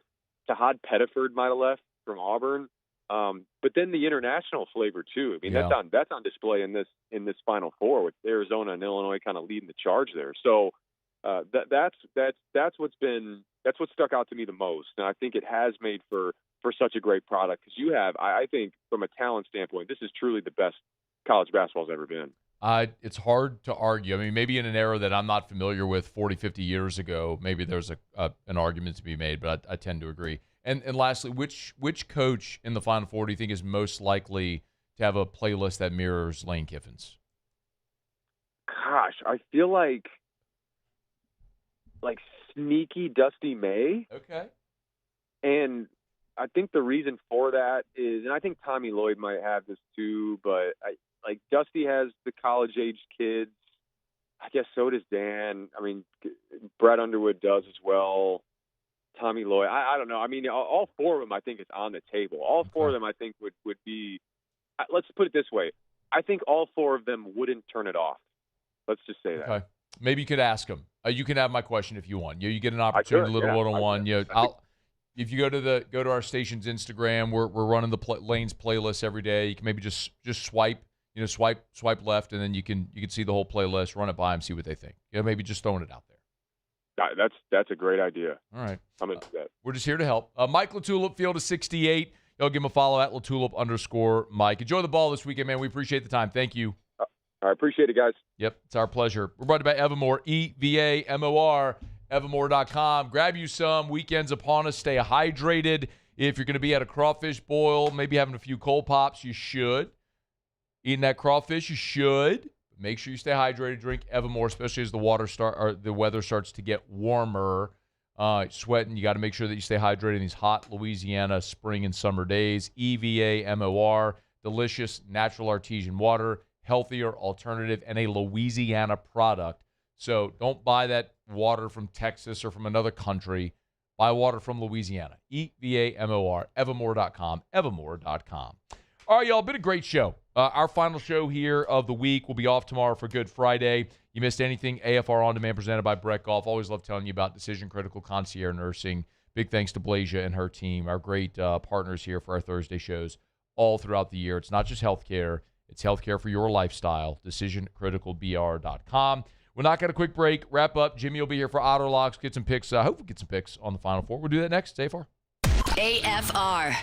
REV. Let's rev. Let's rev.com. Let's rev.com. Let's rev.com. Someone asked me earlier today, the internet hasn't been around for 90 years. How can Rev be around for 90 years? Maybe a little tongue-in-cheek asking the question that way, but it's true. But remember, they do so much more than just be your internet service provider. And these companies that merged to form Rev have all been around. I'd tell you, like Guarantee, our company here has been around for 100 years. But Guarantee started as Gillico, the Guarantee Income Life Insurance Company. We didn't become a media company until 40, 50 years after the company's inception. So there's a lot of evolution. But the point is, the ownership, the local people, they've been here for 90 years serving our communities in Louisiana. REV. Let'sRev.com, Let'sRev.com, Let'sRev.com. That's the website if you want to go to it. When you call Rev, you're going to talk to someone at a call center here. You're not getting forwarded to a call center overseas. They're local. They're affordable. Better customer service. Let'sRev.com. When it comes to choosing energy for your family and your home, make the smart choice with natural gas. You can count on efficient and affordable natural gas to keep you comfortable and reduce your environmental impact to help protect our planet. Together, we're fueling our energy future. Atmos Energy. If your office is experiencing performance issues like slow networks, jammed printers, or disappearing files, Advanced Office Systems may be right for you. With powerful IT solutions, print management, document imaging, and security systems, they help offices regain confidence naturally. Side effects may include uncontrollable efficiency, smoother workflows, and a sudden burst of office joy. Say goodbye to those emotional breakdowns in the supply closet and get back on track with Advanced Office Systems. Everything you need for a stunning garden is at the Plant Barn in Baton Rouge. From trees and shrubs to plants and pottery, the Plant Barn has it all at great prices. Visit us today on Valley Street, right off Perkins Road in South Downs. At Bayou Automotive, we believe in a sales process that puts you first. We want you to experience an easy purchase with clear pricing and great service. Let Bayou Ford and Bayou Chrysler Dodge Jeep Ram be your trusted partners in finding your perfect vehicle. The crew at Bayou Automotive is going to do right by you. At Raising Cane's, we hand batter every chicken finger, mix every cane sauce, butter every Texas toast, stir every slaw, and salt every fry. Because when you do it right, you can taste it in every bite. Raising Cane's chicken fingers, one love. Hi, this is Beth Serena. Welcome to my pool.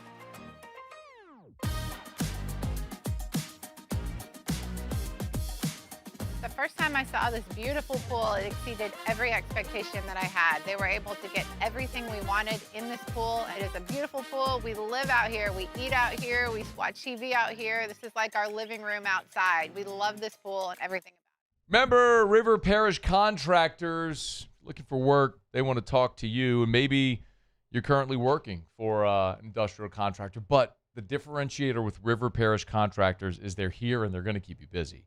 They were recently awarded 4 jobs that they bid on. So they got tons of work. And all of their work is between Baton Rouge and Chalmette. So you are going to be home every night. You're going to be home for dinner. You're going to be home to watch your kids' ball games. You're going to be home for that family time. And, man, hear the horror stories from some of y'all about being stuck in traffic on the West Bank for 3 hours trying to get home.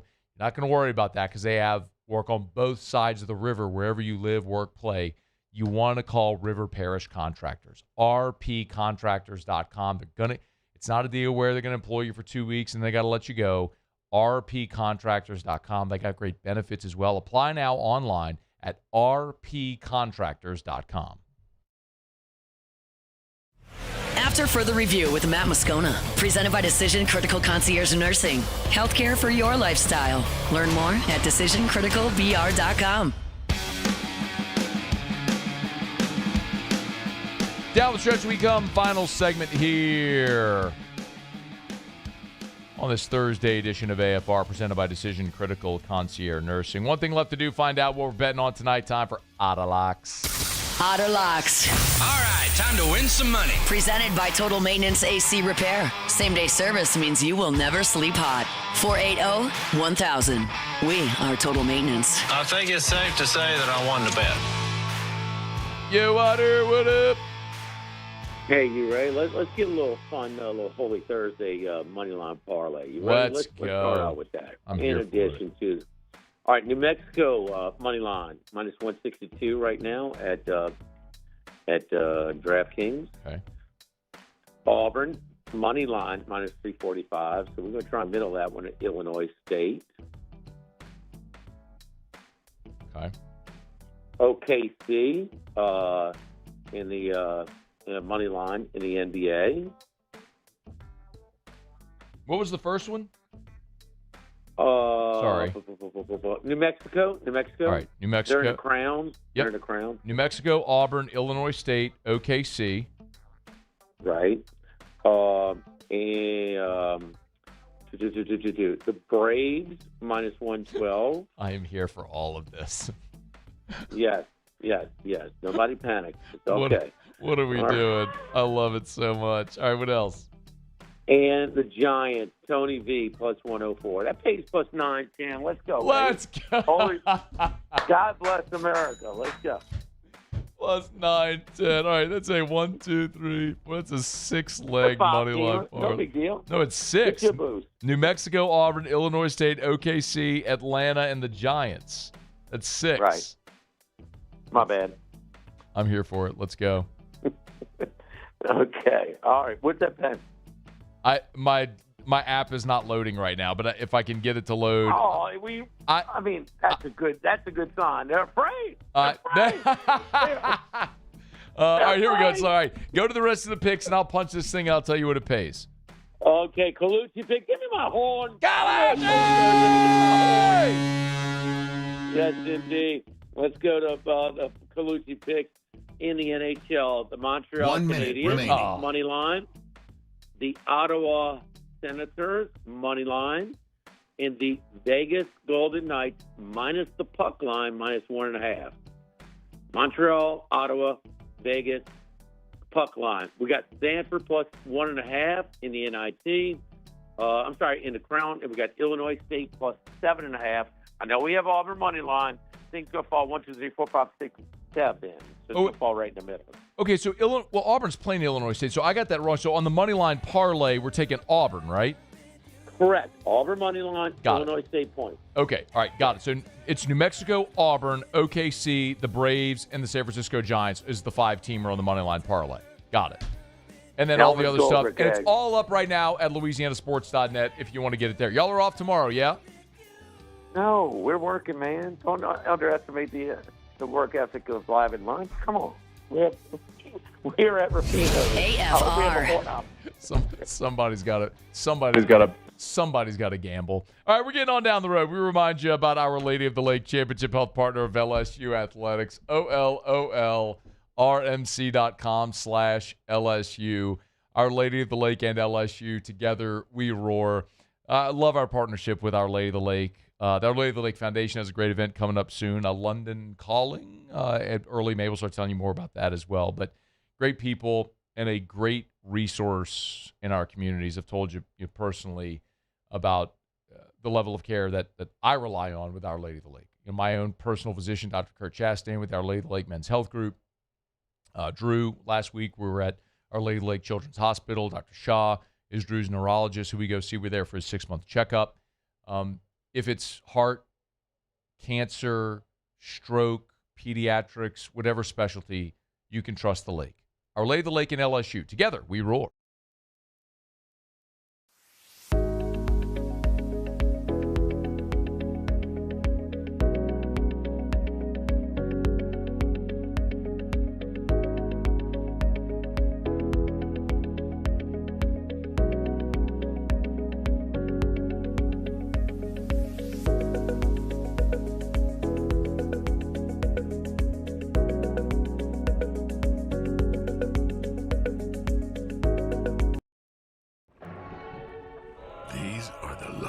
Ice cubes in the world.